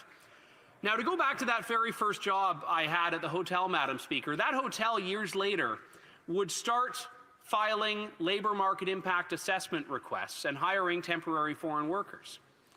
There are youth that could not now do at the very same place what I did to start me out on my vocational path when I was a teenager. And this is something I am hearing about from youth all across my riding, that they are sending out resume after resume after resume and cannot get a job. And then they find that the place that wouldn't hire them has temporary foreign workers working for them. And I know the Liberal government will say that is not the way the system works, but there is a wide chasm between how the system is designed and how it is unfolding in real time right now, not just in my riding, but in communities across the country. The reason we are having this debate in the House of Commons right now is because there is a youth jobs crisis. Over 460,000 young Canadians are out of work. The unemployment rate for Canadian youth is nearing 15%. Youth employment is at its lowest point in over 25 years outside of the pandemic. Now, this is in fact a crisis, and it's one that I should say we do not learn about as members of Parliament simply because Statistics Canada has released the data. This has been, in my inbox anyway, Madam Speaker, a story that I've been hearing since I was elected. If I'm not hearing from the youth, I'm hearing from their parents saying my son or daughter cannot find a job. Now, to be clear, there are two seemingly contradictory trends happening in the workforce right now. I also hear from a number of employers who say they cannot find people to fill job postings that they have. There are some regional variations, most certainly, and there are some differences when it comes to sector. Employers are having a difficult time finding people to fill certain skilled roles, Well, in entry-level jobs, what we would traditionally refer to as the jobs in the service sector or the hospitality sector, these are ones where young people cannot get a foothold. They will send out dozens, hundreds of resumes even, and not get a single interview, let alone a job offer. Now, both of these, the abundance of jobs that employers cannot find people to fill in certain skilled trades, is a consequence of government policy from this Liberal government, and so too is the shortage of jobs for young people. These are both a direct consequence of Liberal government policy that has stifled growth, that has stifled mobility for workers, that has made it more difficult for immigrants who come to Canada with credentials to be recognized and to work, and has made it more difficult for young people to get a first job because of unskilled temporary residents filling jobs that have Canadian workers lining up to take them. Now, I represent in my riding a lot of farmers. The temporary foreign worker program has been a crucial part of the agricultural sector. But that is not the portion of the temporary foreign worker problem that we are seeing now drive young people out of having employment opportunities. That is this widespread expansion and abuse of the TFW program that has become so bad that those coveted first jobs are simply not available for Canadian youth. Temporary foreign workers have ballooned now to nearly 2% of the total private workforce in Canada over the last decade. Now, 3/4 of temporary residents in the workforce earn less than the median income for Canadians. Now, this means that we know that temporary foreign labor drives down wages. It depresses wages. It makes it more difficult for anyone commanding a market rate in Canada to get a job at a fair wage, because employers can find a temporary resident that is so grateful to have a foothold into Canada that they will work for the bare minimum. We have also heard of examples of abuse of the program, where even the stated dollar value, the stated wage of a temporary position, a position rather for a temporary resident, is not the take-home pay. There are schemes and kickbacks. We have heard this happening.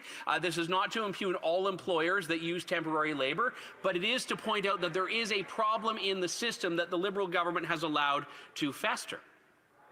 Now, it isn't just an immigration problem, but we cannot separate what is happening to drive young people out of the workforce from what the Liberal government has done on temporary foreign workers, a problem that has become so big the Conservatives came out with a very bold but very necessary position to scrap the temporary foreign worker program, while keeping a standalone program for the agricultural sector for jobs that genuinely cannot be filled, and we've seen this for decades. This is not just a trend in the last 10 years, but cannot be filled by domestic labor.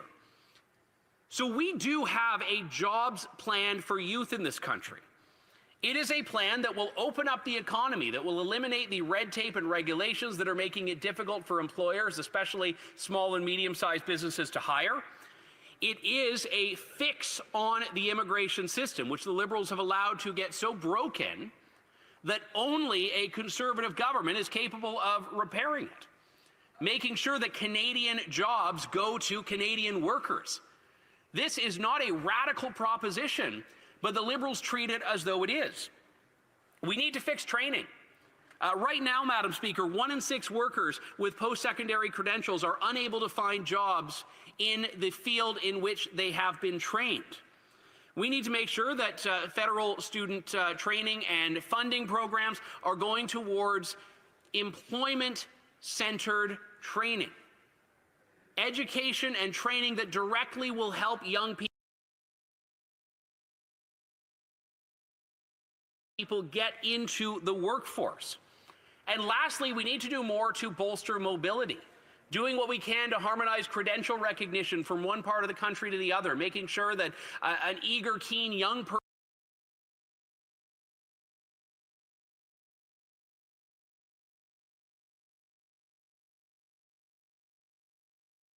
person with a credential in Ontario can go to Manitoba, someone from Alberta can go to Ontario, and vice versa. so that they can go where the jobs are, and also so that housing is built where there is a need for labor, so that housing prices, another consequence of 10 years of Liberal reign, so that housing prices are not making it so that no job will ever make you able to afford to live where you want to work. This is the legitimate, concrete plan, a plan that I am begging the Liberal government to adopt. They have enjoyed many of our other policies, whether it's on crime, whether it's on taxes. So let them take this as well, because I want Canadian youth to have a future. I want them to have the same future that I had from the time I was 14. And it was, by the way, at that hotel job where I first met Stephen Harper, who was staying as a guest at that hotel. So perhaps that first job set me up on the path I took in several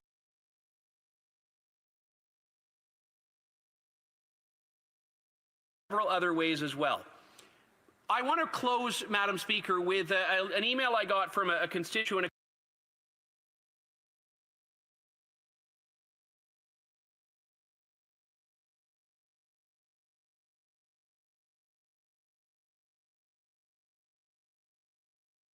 couple of months back, a man named Zane. He said, "I've spent the last 4 years actively searching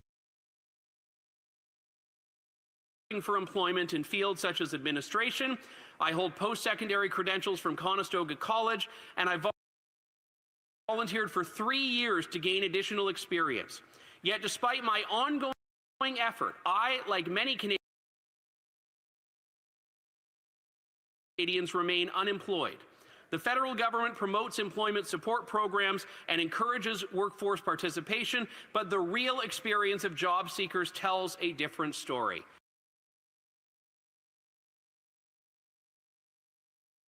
Madam Speaker, will the Liberal government listen to the countless youth like Zane and many others across my riding and across the country and secure a future for young Canadians to get jobs and know that they have a future in this country? Thank you.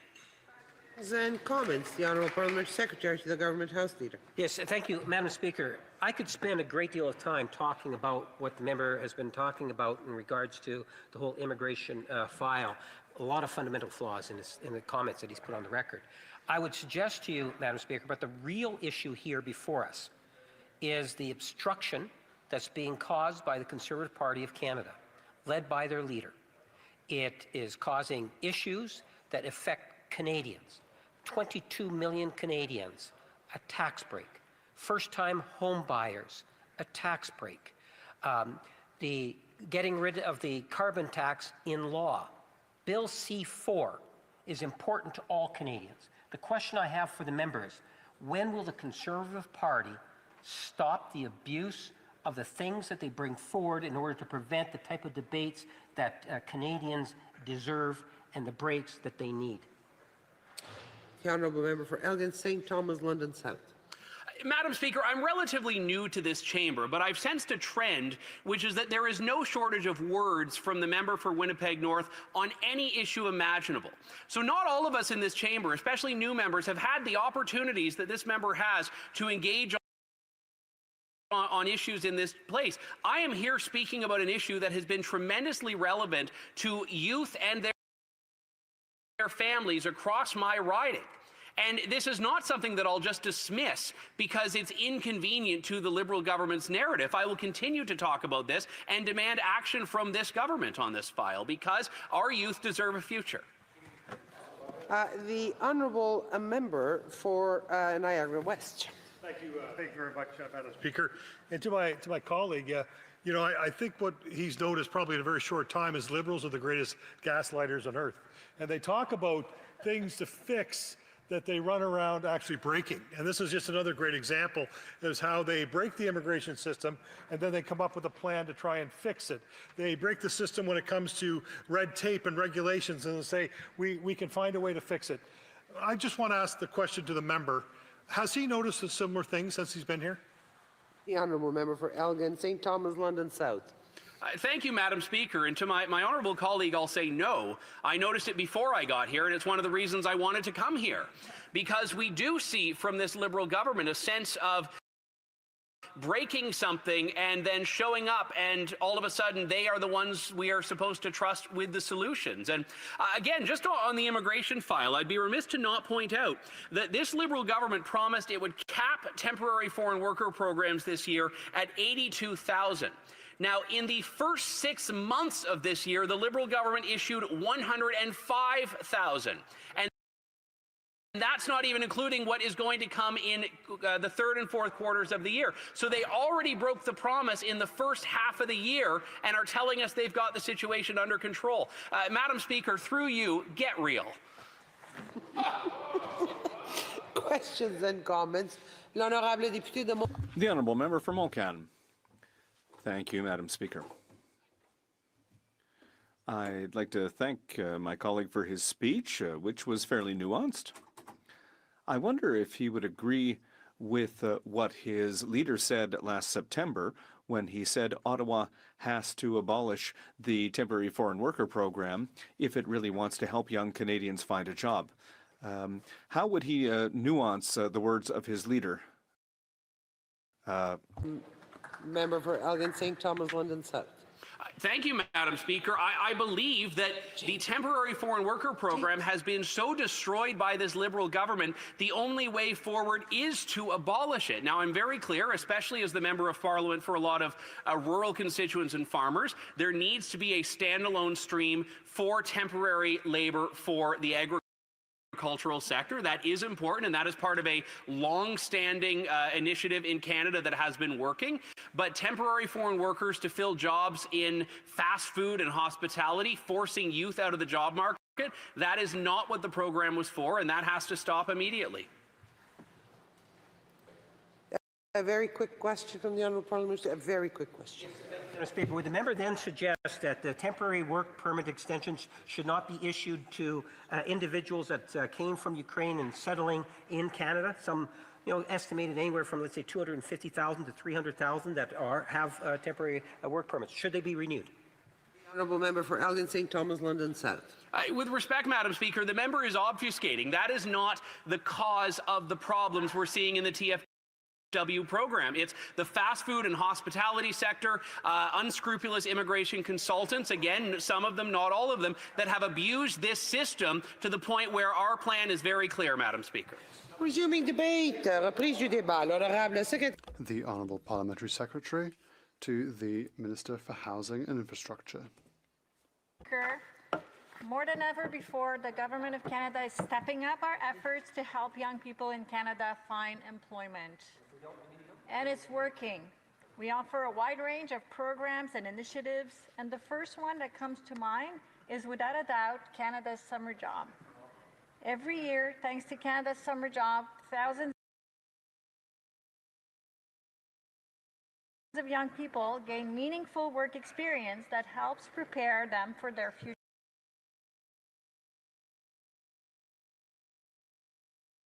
future careers.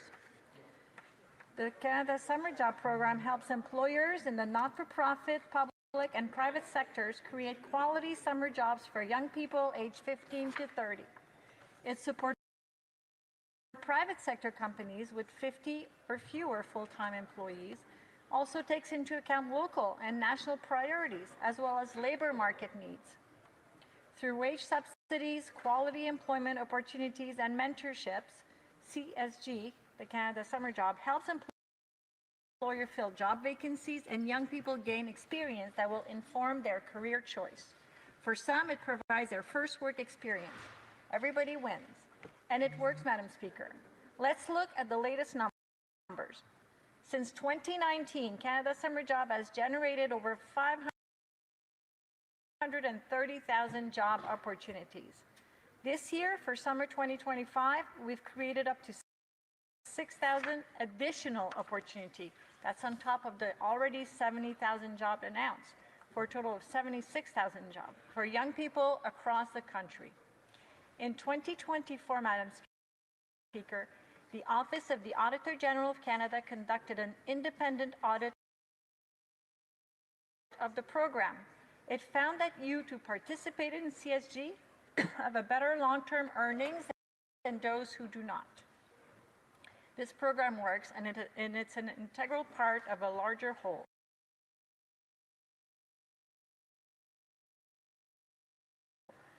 It's important to understand that this program is part of a much wider suite of programs that the government offers through the year to help young people find work. It's part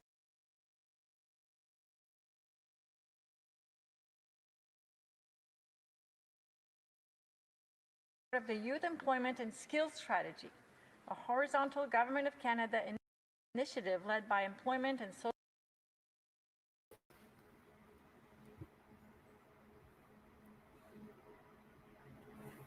All right, hi everyone. If you're just joining the stream a bit later, so we're live streaming from the floor of the House of Commons, where we forced a debate on the metastasizing youth unemployment crisis.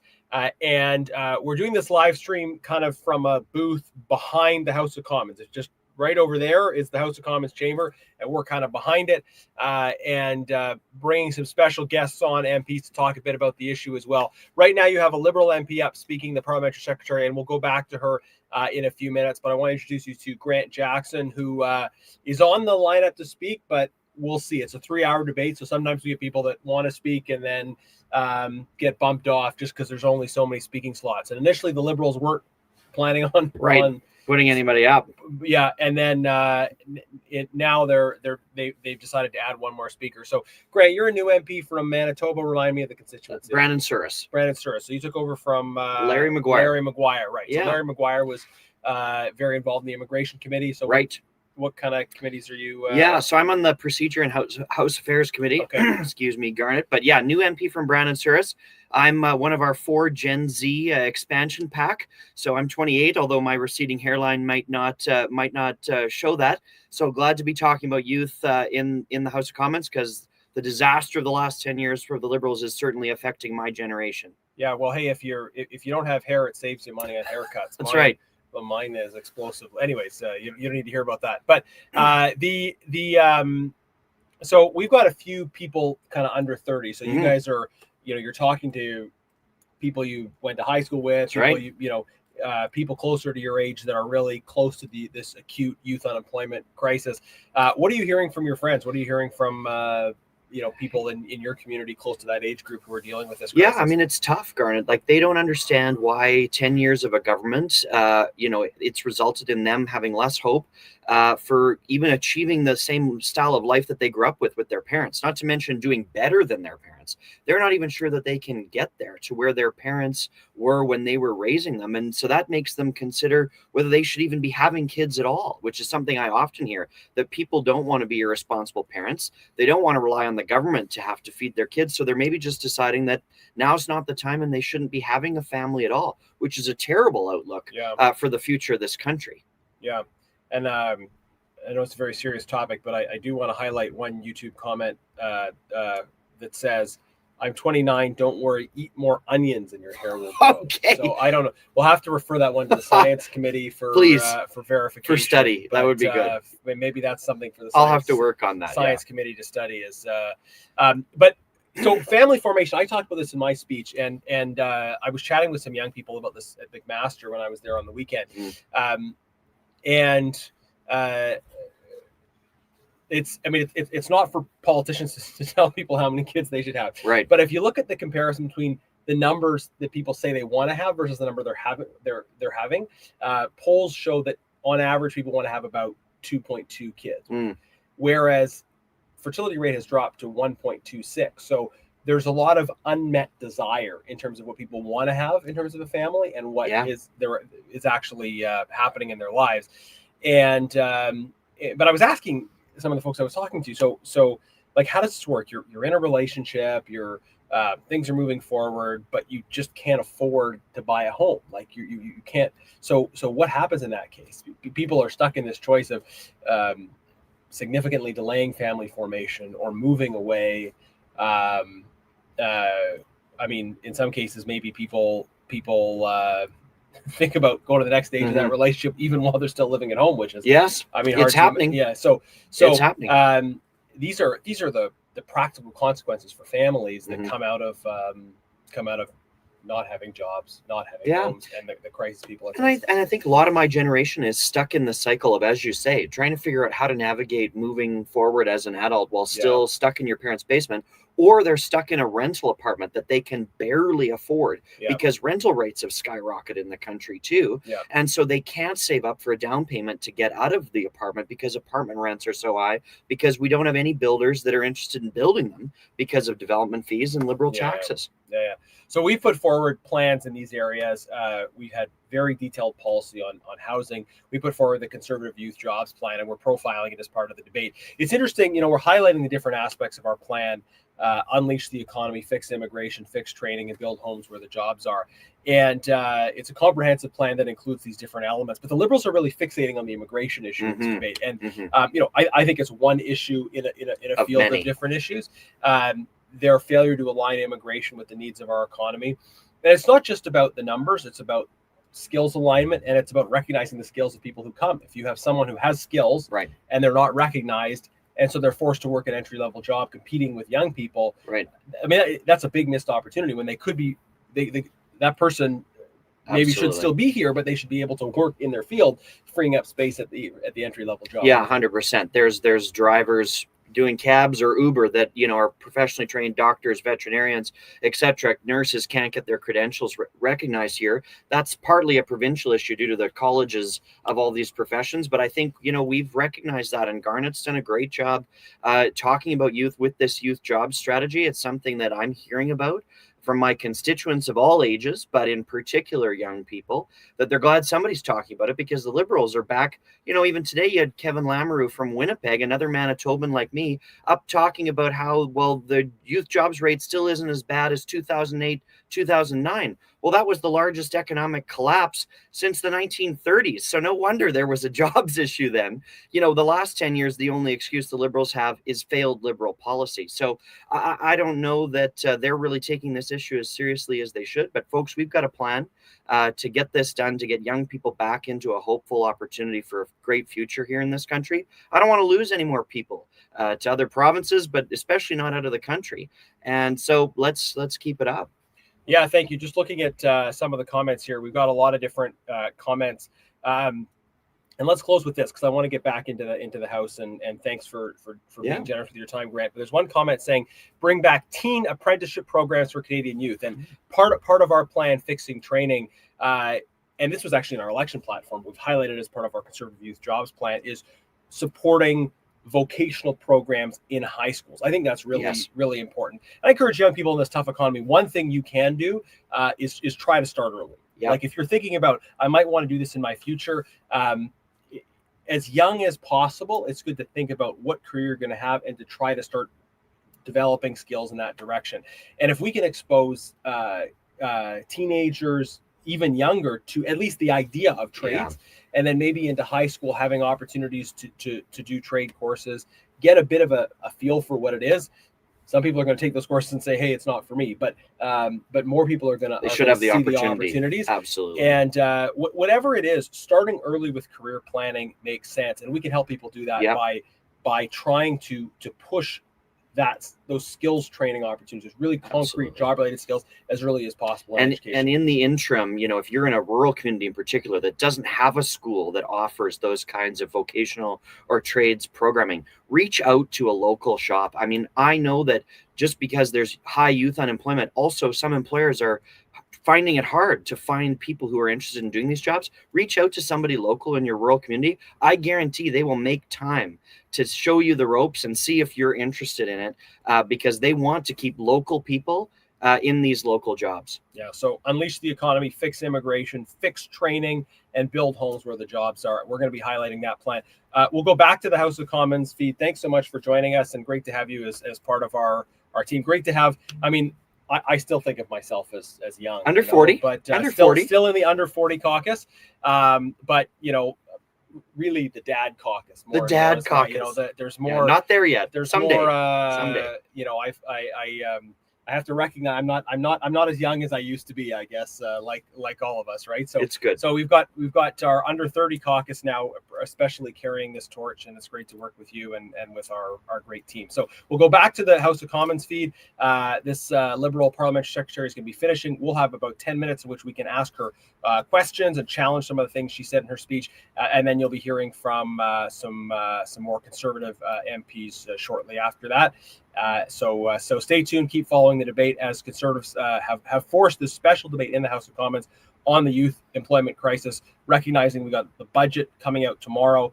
This is our opportunity to call on the government to take note of and to implement aspects of our Conservative Youth Jobs Plan in the budget tomorrow. And we'll continue to fight for jobs for young people. Again, unleashing the economy, fixing immigration, fixing training, and building homes where the jobs are. Absolutely.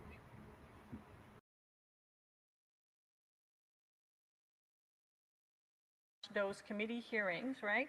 We've seen the opposition constantly blaming temporary residents for youth unemployment, completely dismissing all of the programs that are providing youth what they need in order to enter the job market, right? The reskilling, the training, the work integrated program, everything that we have put in place that is helping young people gain their first job and keep it and learning on the job is being dismissed in the name of making a point about the work of the Liberal government. We've heard at the committee across the board about the mismatch between the skills that young people graduate with and what the markets need. We've heard that from everyone, right? And this is something that does need to be addressed, and we were hoping that through the work of that committee, we could get to something, we could get to some real concrete solution, not just slogans and pandering and all of that, right? Because this is a real issue, right? Why are young people not studying the things that we need, the things that society needs them to do? We also ask the witness, is the government currently sending the right signals to youth across Canada about when we are when we are standing up the Office for Major Project, when we're signaling that we will build infrastructure all across the country, when we are launching Build Canada Home and committing to building up to 500,000 homes across the country. Those are signals that we are sending when we are putting together tools and programs for reskilling, investing in our trade, telling young people that we will need more trade in order to build Canada strong. We are sending the right signal. We've asked the witnesses that came, do you think that this will help shift the market? Will this help shift what young people decide to do? They were hopeful. But the truth is that, once again, right, the Conservatives across the aisle are not really there for young youth and for affordability, right? Because we know that they claim to care about it, right? But every time we are putting a measure forward to support affordability, it has been voted down.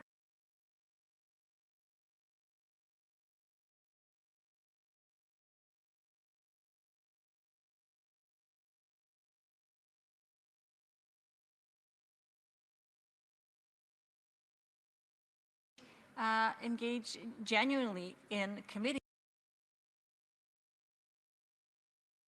in order to bring real solutions. And that means not bringing a solution that starts with, oh, because the government failed so epically, then this is the solution, because that is a place where the debate cannot start there. Thank you. Questions and comments? Questions et commentaires. The Honourable Member for London Fanshawe. Thank you, Mr. Speaker. I'd like to thank the member opposite for her speech. As I stand here in the chamber, I am proud to represent the people of London Fanshawe. During the campaign earlier this year, I heard from many parents the struggles that young people have to go through just to find their first job. Many parents are on the edge of tears telling me the struggles their children repeatedly have to go through with, yes, applying for their first job. For myself, I got my first job at age 16. My first job was unique for a person at my age. I was a system administrator for an internet service provider in the 1990s when accessing the internet was via dial-up modem and surfing the internet with the Netscape Navigator browser. With the current Liberal government, I wonder if that unique job opportunity would be available for a young person today. To the member opposite, with so many young people frustrated looking for work, what is the average amount of applications that a young person has to submit before getting their first job? 500, 1,000, 2,000 applications? Opposite. With so many young people frustrated looking for work, what is the average amount of applications that a young person has to submit before getting their first job? 500, 1,000, 2,000 applications? Thank you. Good. The Honourable Parliamentary Secretary to the Minister of Housing. Thank you, Mr. Speaker, and thank the honourable member for his question. So, I think that what we have heard in committee is that a lot of employers are looking for people with experience, and this is what is stopping young people from getting jobs. This is what we heard. This is why we do have programs. The programs I listed, if you listened to my speech earlier, the work integrated learning, the FSWEP, the co-op program, the Canada Summer Job, because again, employers are looking to hire people with previous experience. And so this is why we're investing in getting you those first experiences. Questions and comments? Questions et commentaires. The Honourable Parliamentary Secretary to the Government House Leader. Yes, thank you, Mr. Speaker. I know the member has been listening a great deal to the debate that's been occurring today. I've expressed a great deal of disappointment in regards to why it is we're having the debate on this issue when we should be talking about Bill C-4.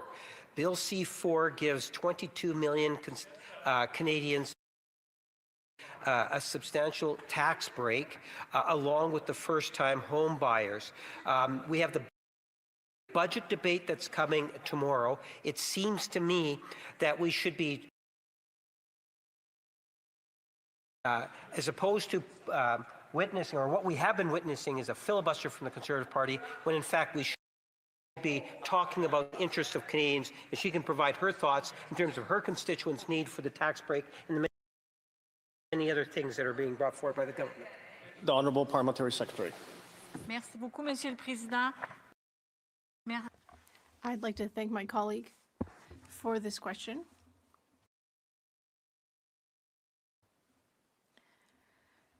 Indeed, we should be debating Bill C-4 today. In addition to middle-class tax cuts for 22 million Canadians and removing GST for first-time home buyers, in addition to that, Bill C-4 would also for Saskatchewan. Mr. Speaker, very simply, the Parliamentary Secretary began her speech by saying that their plan is working. Objectively, it's not. Youth unemployment numbers continue to go up. And members who disagree should simply access the Statistics Canada reports which show the numbers are going up. And the member can identify the continuing existence of programs that have existed since the 1990s. Canada Summer Jobs Program, Youth Employment Strategy, existed since the 1990s.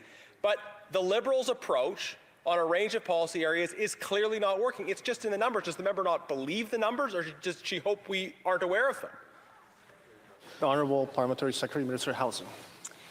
Thank you, Mr. Speaker. I take offense to the comment because I did not deny that there is youth unemployment, or that I said that we have. I explained the program we have, and I also made the link between all of the programs we have, and you know them. We've been studying, and the member knows them because we've been studying them in the committee. We've been going over them and over the number. So yes, youth unemployment exists. It's an issue. We have programs that are there to give the first job to students so that they can continue. Resuming debate, reprise de débat, the Honourable Member for Richmond Hill South.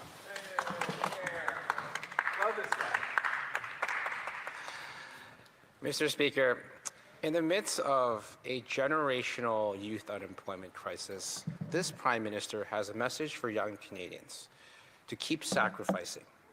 After 10 long years of Liberal failure, he's asking young people, the very generation crushed under the weight of his economic mismanagement, to make even more sacrifices.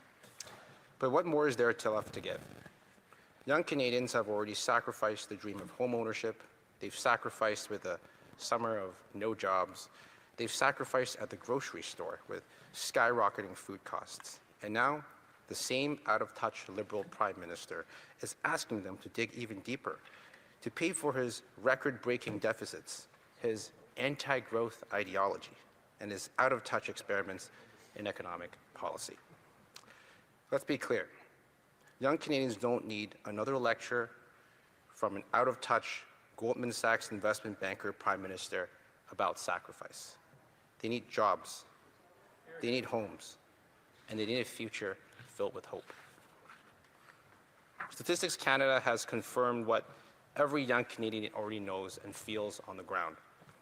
The Liberals' economic failure has created a deepening youth unemployment crisis. Now let's take a look at the numbers.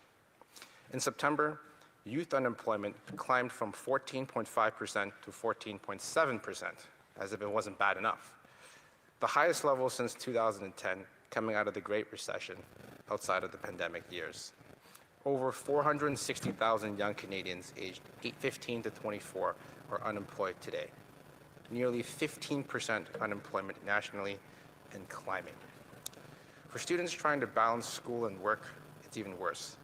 17% of students can't find jobs, and it's getting worse. Sorry, I'm going to have to interrupt the Honourable Member. There seems to be a device that is on his desk, and it's causing a sound. If you could put it away from the microphone, it does interfere with interpretation's work. I'll let the Honourable Member resume.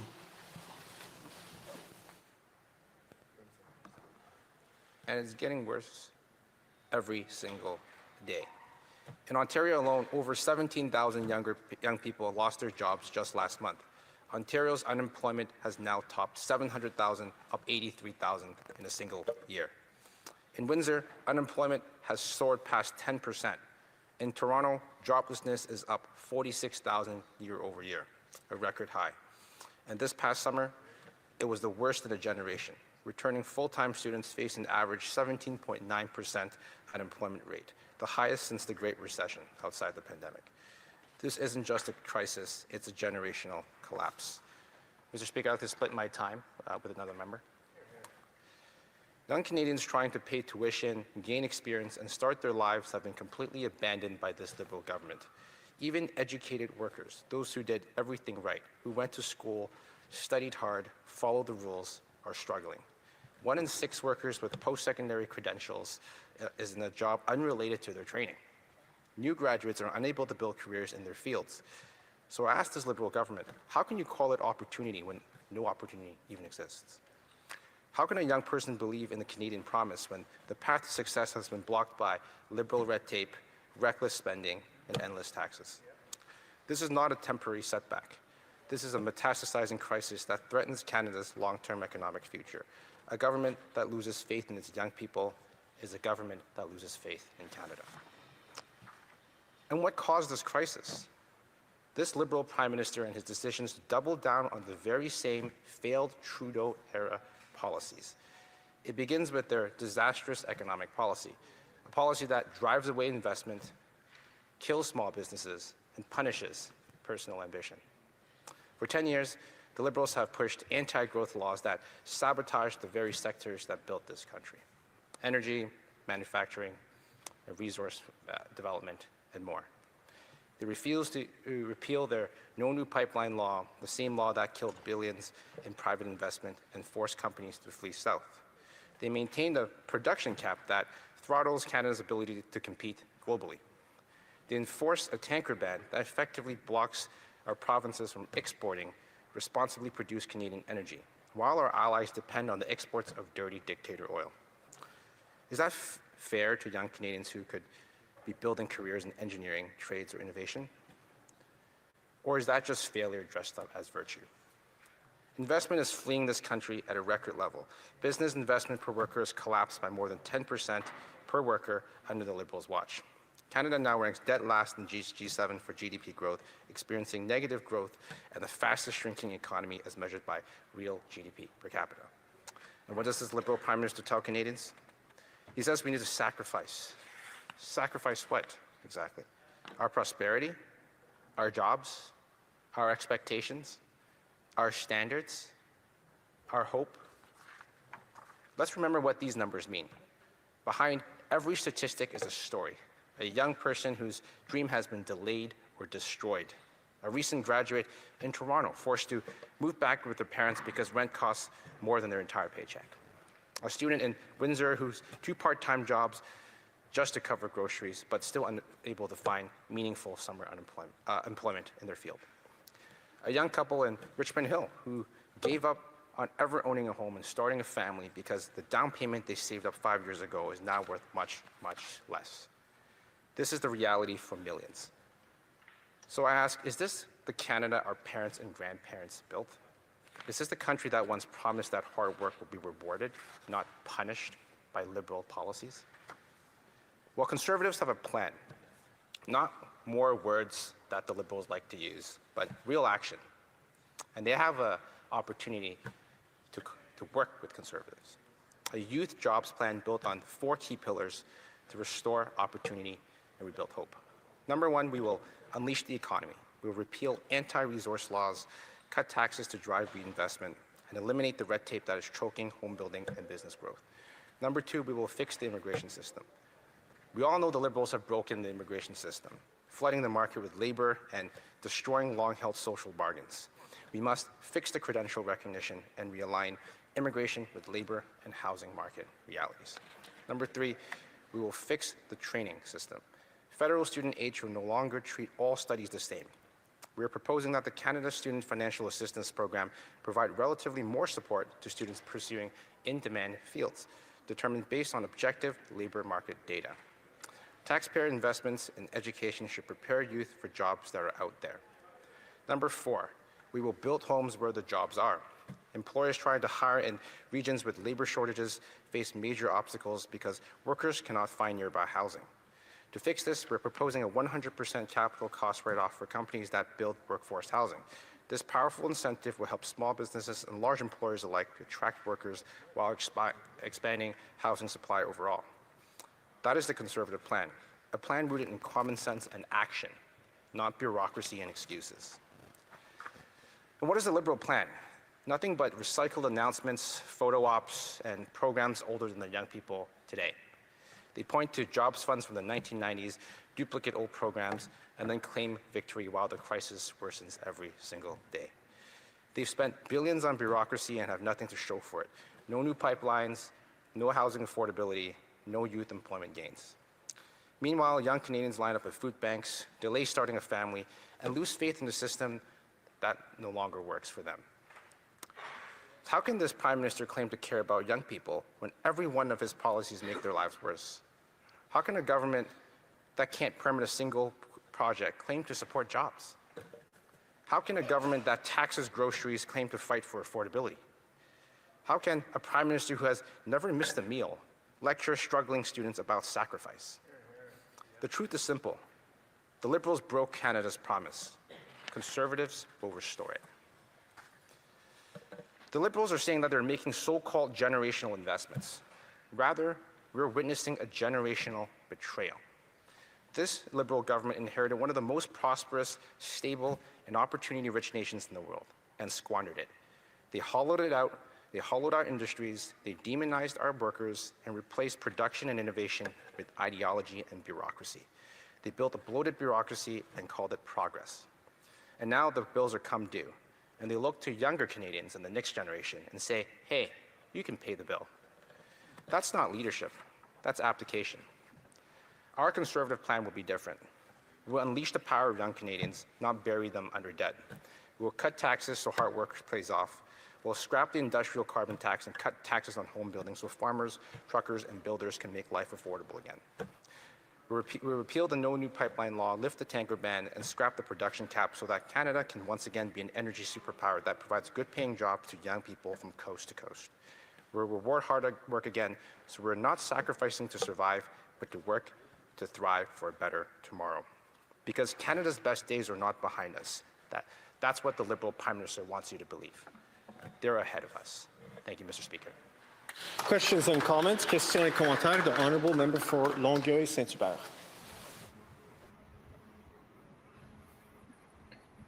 Hi, everyone. Garda Genis here again. So we're reaching the end of this kind of special debate that's happening in the House of Commons. And you just heard Vincent Ho from the Conservative Party speaking.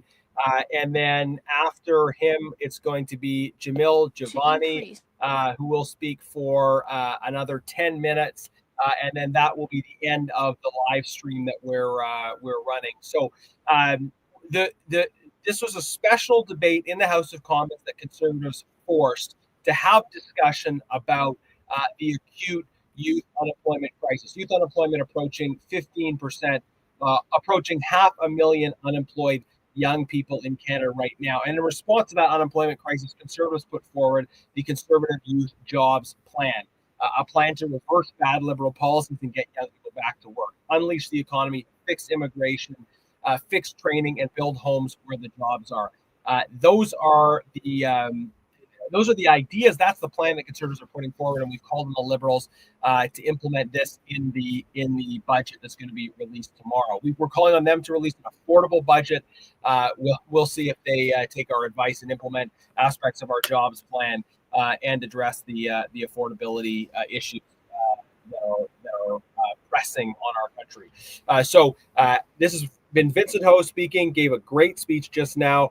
After him will be Jamil Giovanni, and then we're going to be wrapping up the live stream of this critical debate. Conservatives are putting the youth jobs crisis at the forefront because I know what all of you are looking for is jobs, homes, and hope. Jobs, homes, and hope are things that young people are looking for and that Conservatives are pushing for. It can be done.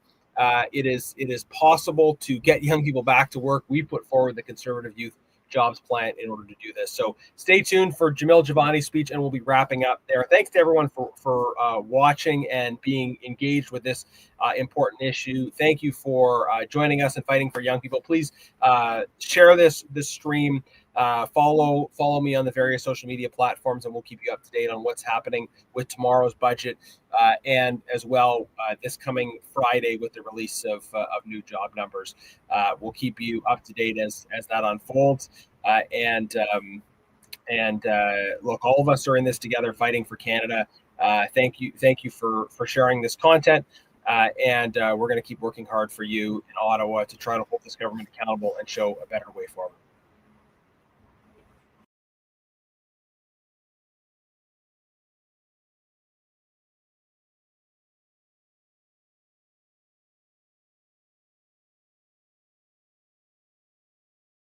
(2010) coming out of the Great Recession. 460,000 young Canadians aged 15 to 24. Nearly 15% unemployment nationally. 17% of students can't find jobs. 17,000 young people lost their jobs just last month. And Ontario's unemployment has now topped 700,000, up 83,000 in a single year. So if that member has the guts, maybe he should go back to his riding, talk to some students, and repeat that story while these statistics, this reality is happening all across the country. Questions and comments. Questions et commentaires. The member for Similkameen, South Okanagan, West Kootenay. Thank you, Mr. Speaker, and I thank my colleague for his passionate speech. So I think everyone in this House agrees or should agree that there is a deepening youth unemployment crisis. In September, the highest since it climbed from 14.5 to 14.7, highest since 2010. Conservatives have been sounding the alarm for years now, and the Liberals have ignored the warnings. Can the member explain again what he believes is the root cause of this youth unemployment crisis? Good question. Member from Richmond Hill South. I thank the member for her great question. The root cause of this youth unemployment crisis is one person. It's this Liberal Prime Minister, because he calls himself a new Liberal Prime Minister, but he's just proven that he's another bait and switch. He's chose to double down on the same failed Trudeau-era policies of the last 10 years, instead of turning a page and trying something new. You know, our Conservative plan will unleash the economy. We'll repeal anti-resource laws. We will fix the immigration system that the Liberals broke. We will fix the training system and tie foreign student aid to programs that are reflective of the market, of job market, and we will build homes where the jobs are. Thank you so much, Mr. Speaker. I see the Parliamentary Secretary, Government House Leader, rising on a point of order. Thank you, Mr. Speaker. There have been discussions amongst the House, and I believe you'll get unanimous consent to go to questions on the order paper, just so I can make a very brief statement, and then return back to the debate that we're having currently. So all those opposed to the member moving the motion will please say nay. Agreed. The House has heard the terms of the motion. All those opposed to the motion will please say nay. Agreed. Then the Honourable Parliamentary Secretary, Government House Leader. Mr. Speaker and colleagues, if the government's response to question 310 to 338 could be made orders for return, these returns would be tabled in an electronic format immediately. And then after that, Mr. Speaker, I would then ask that all questions be allowed to stand. Is it the pleasure of the House that the aforementioned questions be made orders for return, that they be tabled immediately? Agreed and so ordered. Any question be allowed to stand? Agreed? Fantastic. Okay.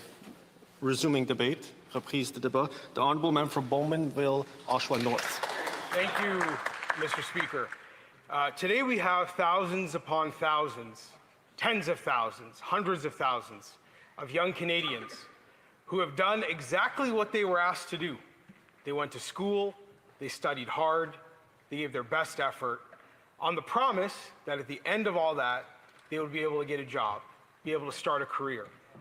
And what they are experiencing right now is a broken promise from their government.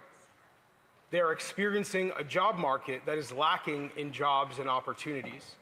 In fact, many are feeling overwhelmingly anxious right now when they think about what their future holds. It is heartbreaking to see and hear, and many of us in this House see and hear that from our constituents on a regular basis. For me in Bowmanville, Oshawa North, I hear that very often from students at Durham College and Ontario Tech who have worked very hard and gotten good grades, and they really should be feeling excited about what awaits them, and yet they are anxious every single day. Mr. Speaker, we know that the unemployment crisis facing young people, where we have 460,000 plus Canadians between the ages of 15 and 24 looking for work, we know that that has exacerbated many of the issues that young people are already facing in this country. Boys and young men in particular disproportionately shouldering a burden for very many social and cultural problems right now, including opioid overdoses, suicides, homelessness, victims of violent crime, dropping out of high school.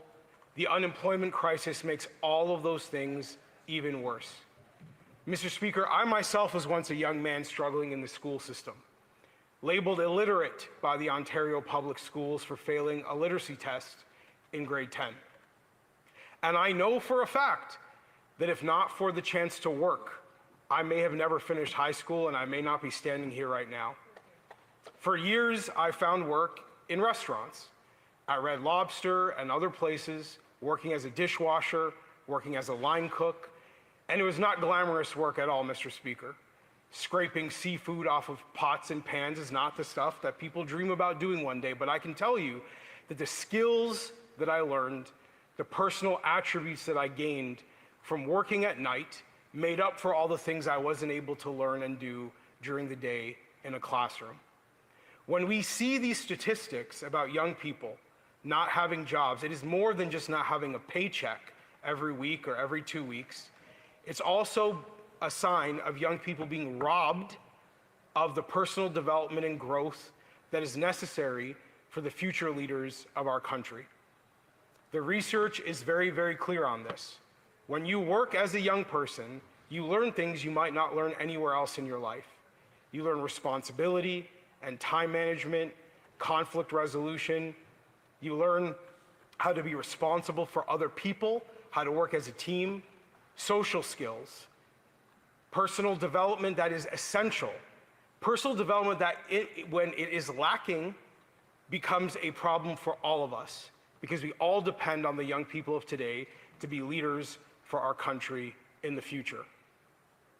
Now, I have been worried, Mr. Speaker, for quite some time that young people would internalize the bad economy created as a result of 10 years of liberal policy, and they would blame themselves for the lack of opportunity in front of them.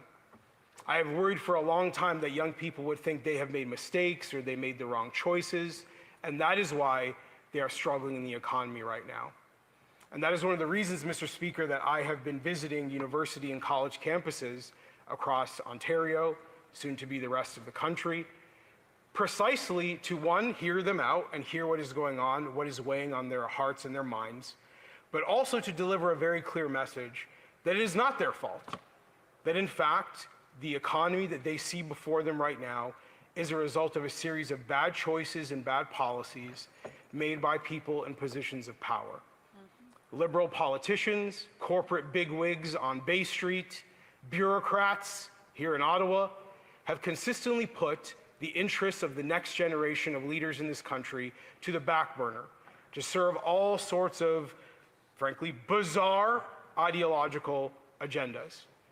And young people need to know this, because what we don't want to have happen, Mr. Speaker, is for young people to feel discouraged and demoralized.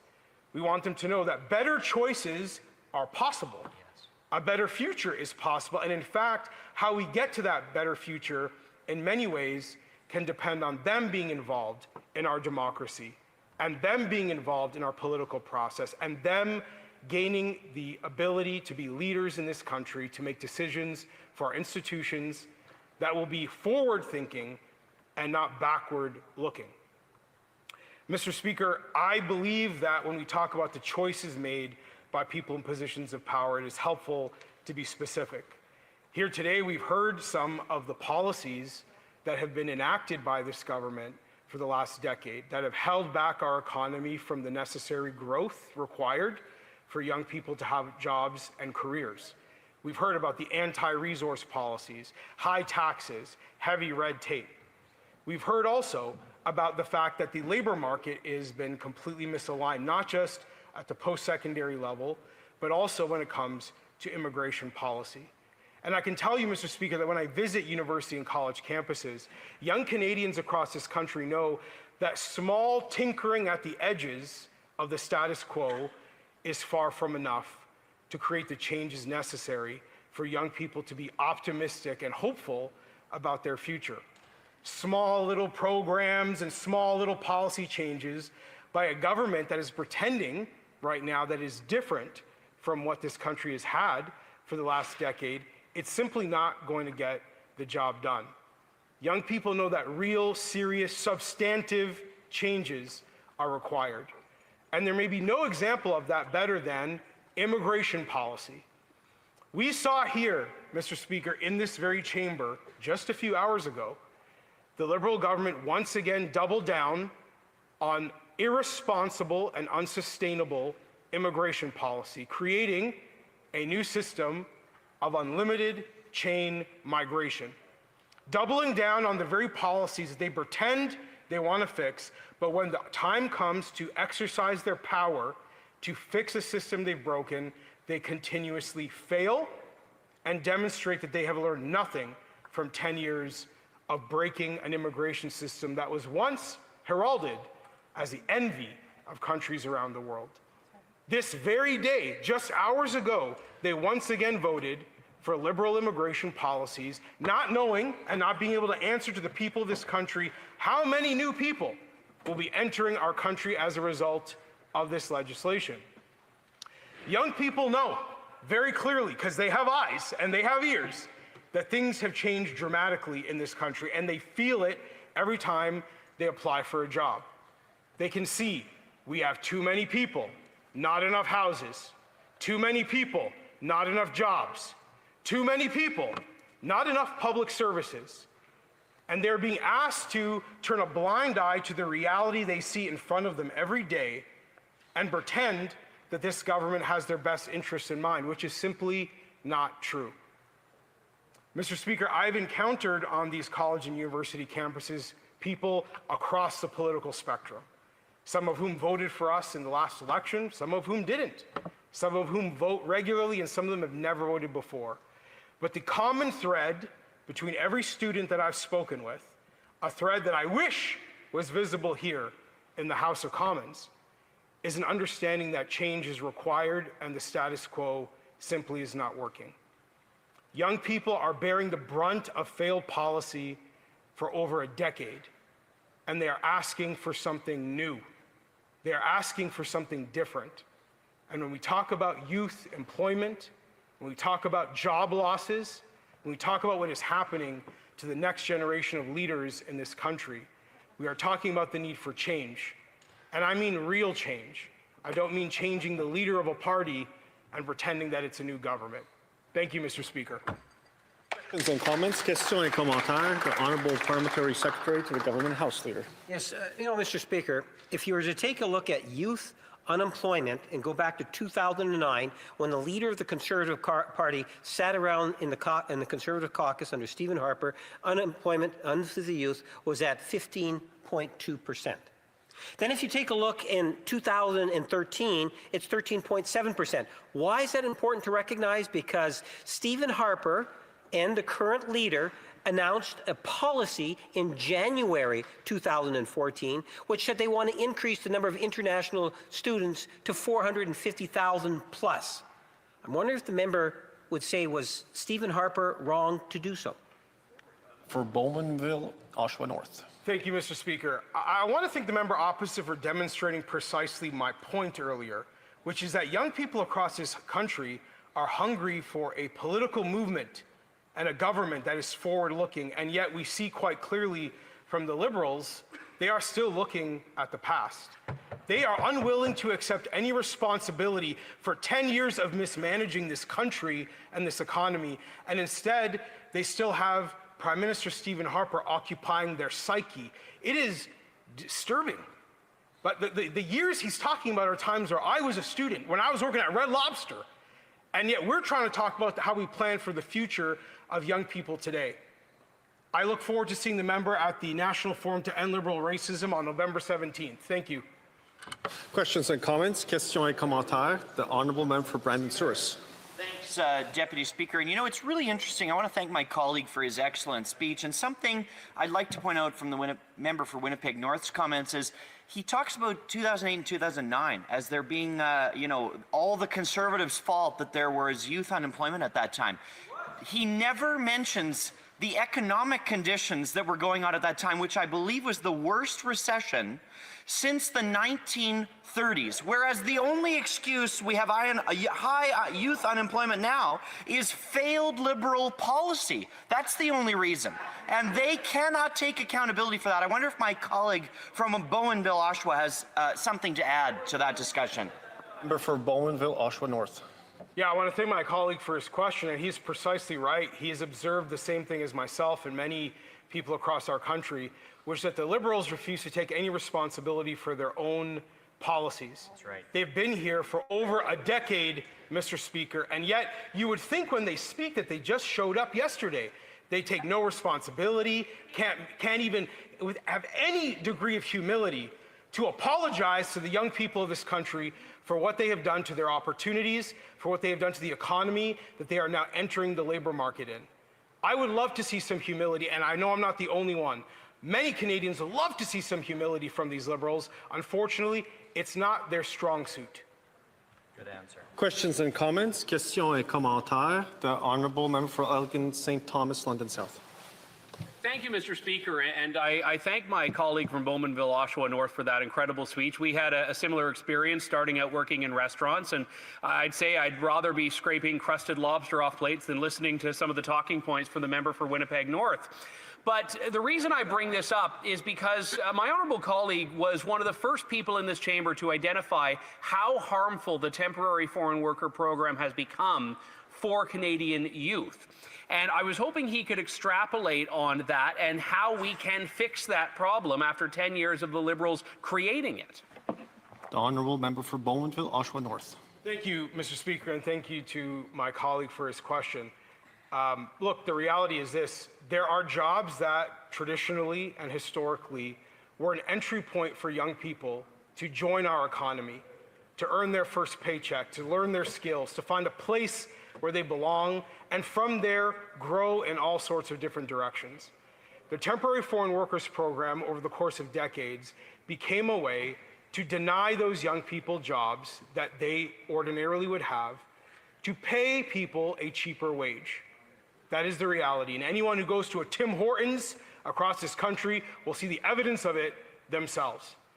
It is important for an economy to be tied to the young people in this country. It is important for Canada's economy to see its health as tied to the health of our young people. And when big, large corporations can bypass our young people to bring in people from elsewhere to occupy entry-level positions, it drives down the wages of young people, and it divorces our economy from the young people themselves. Thank you. Resuming debate.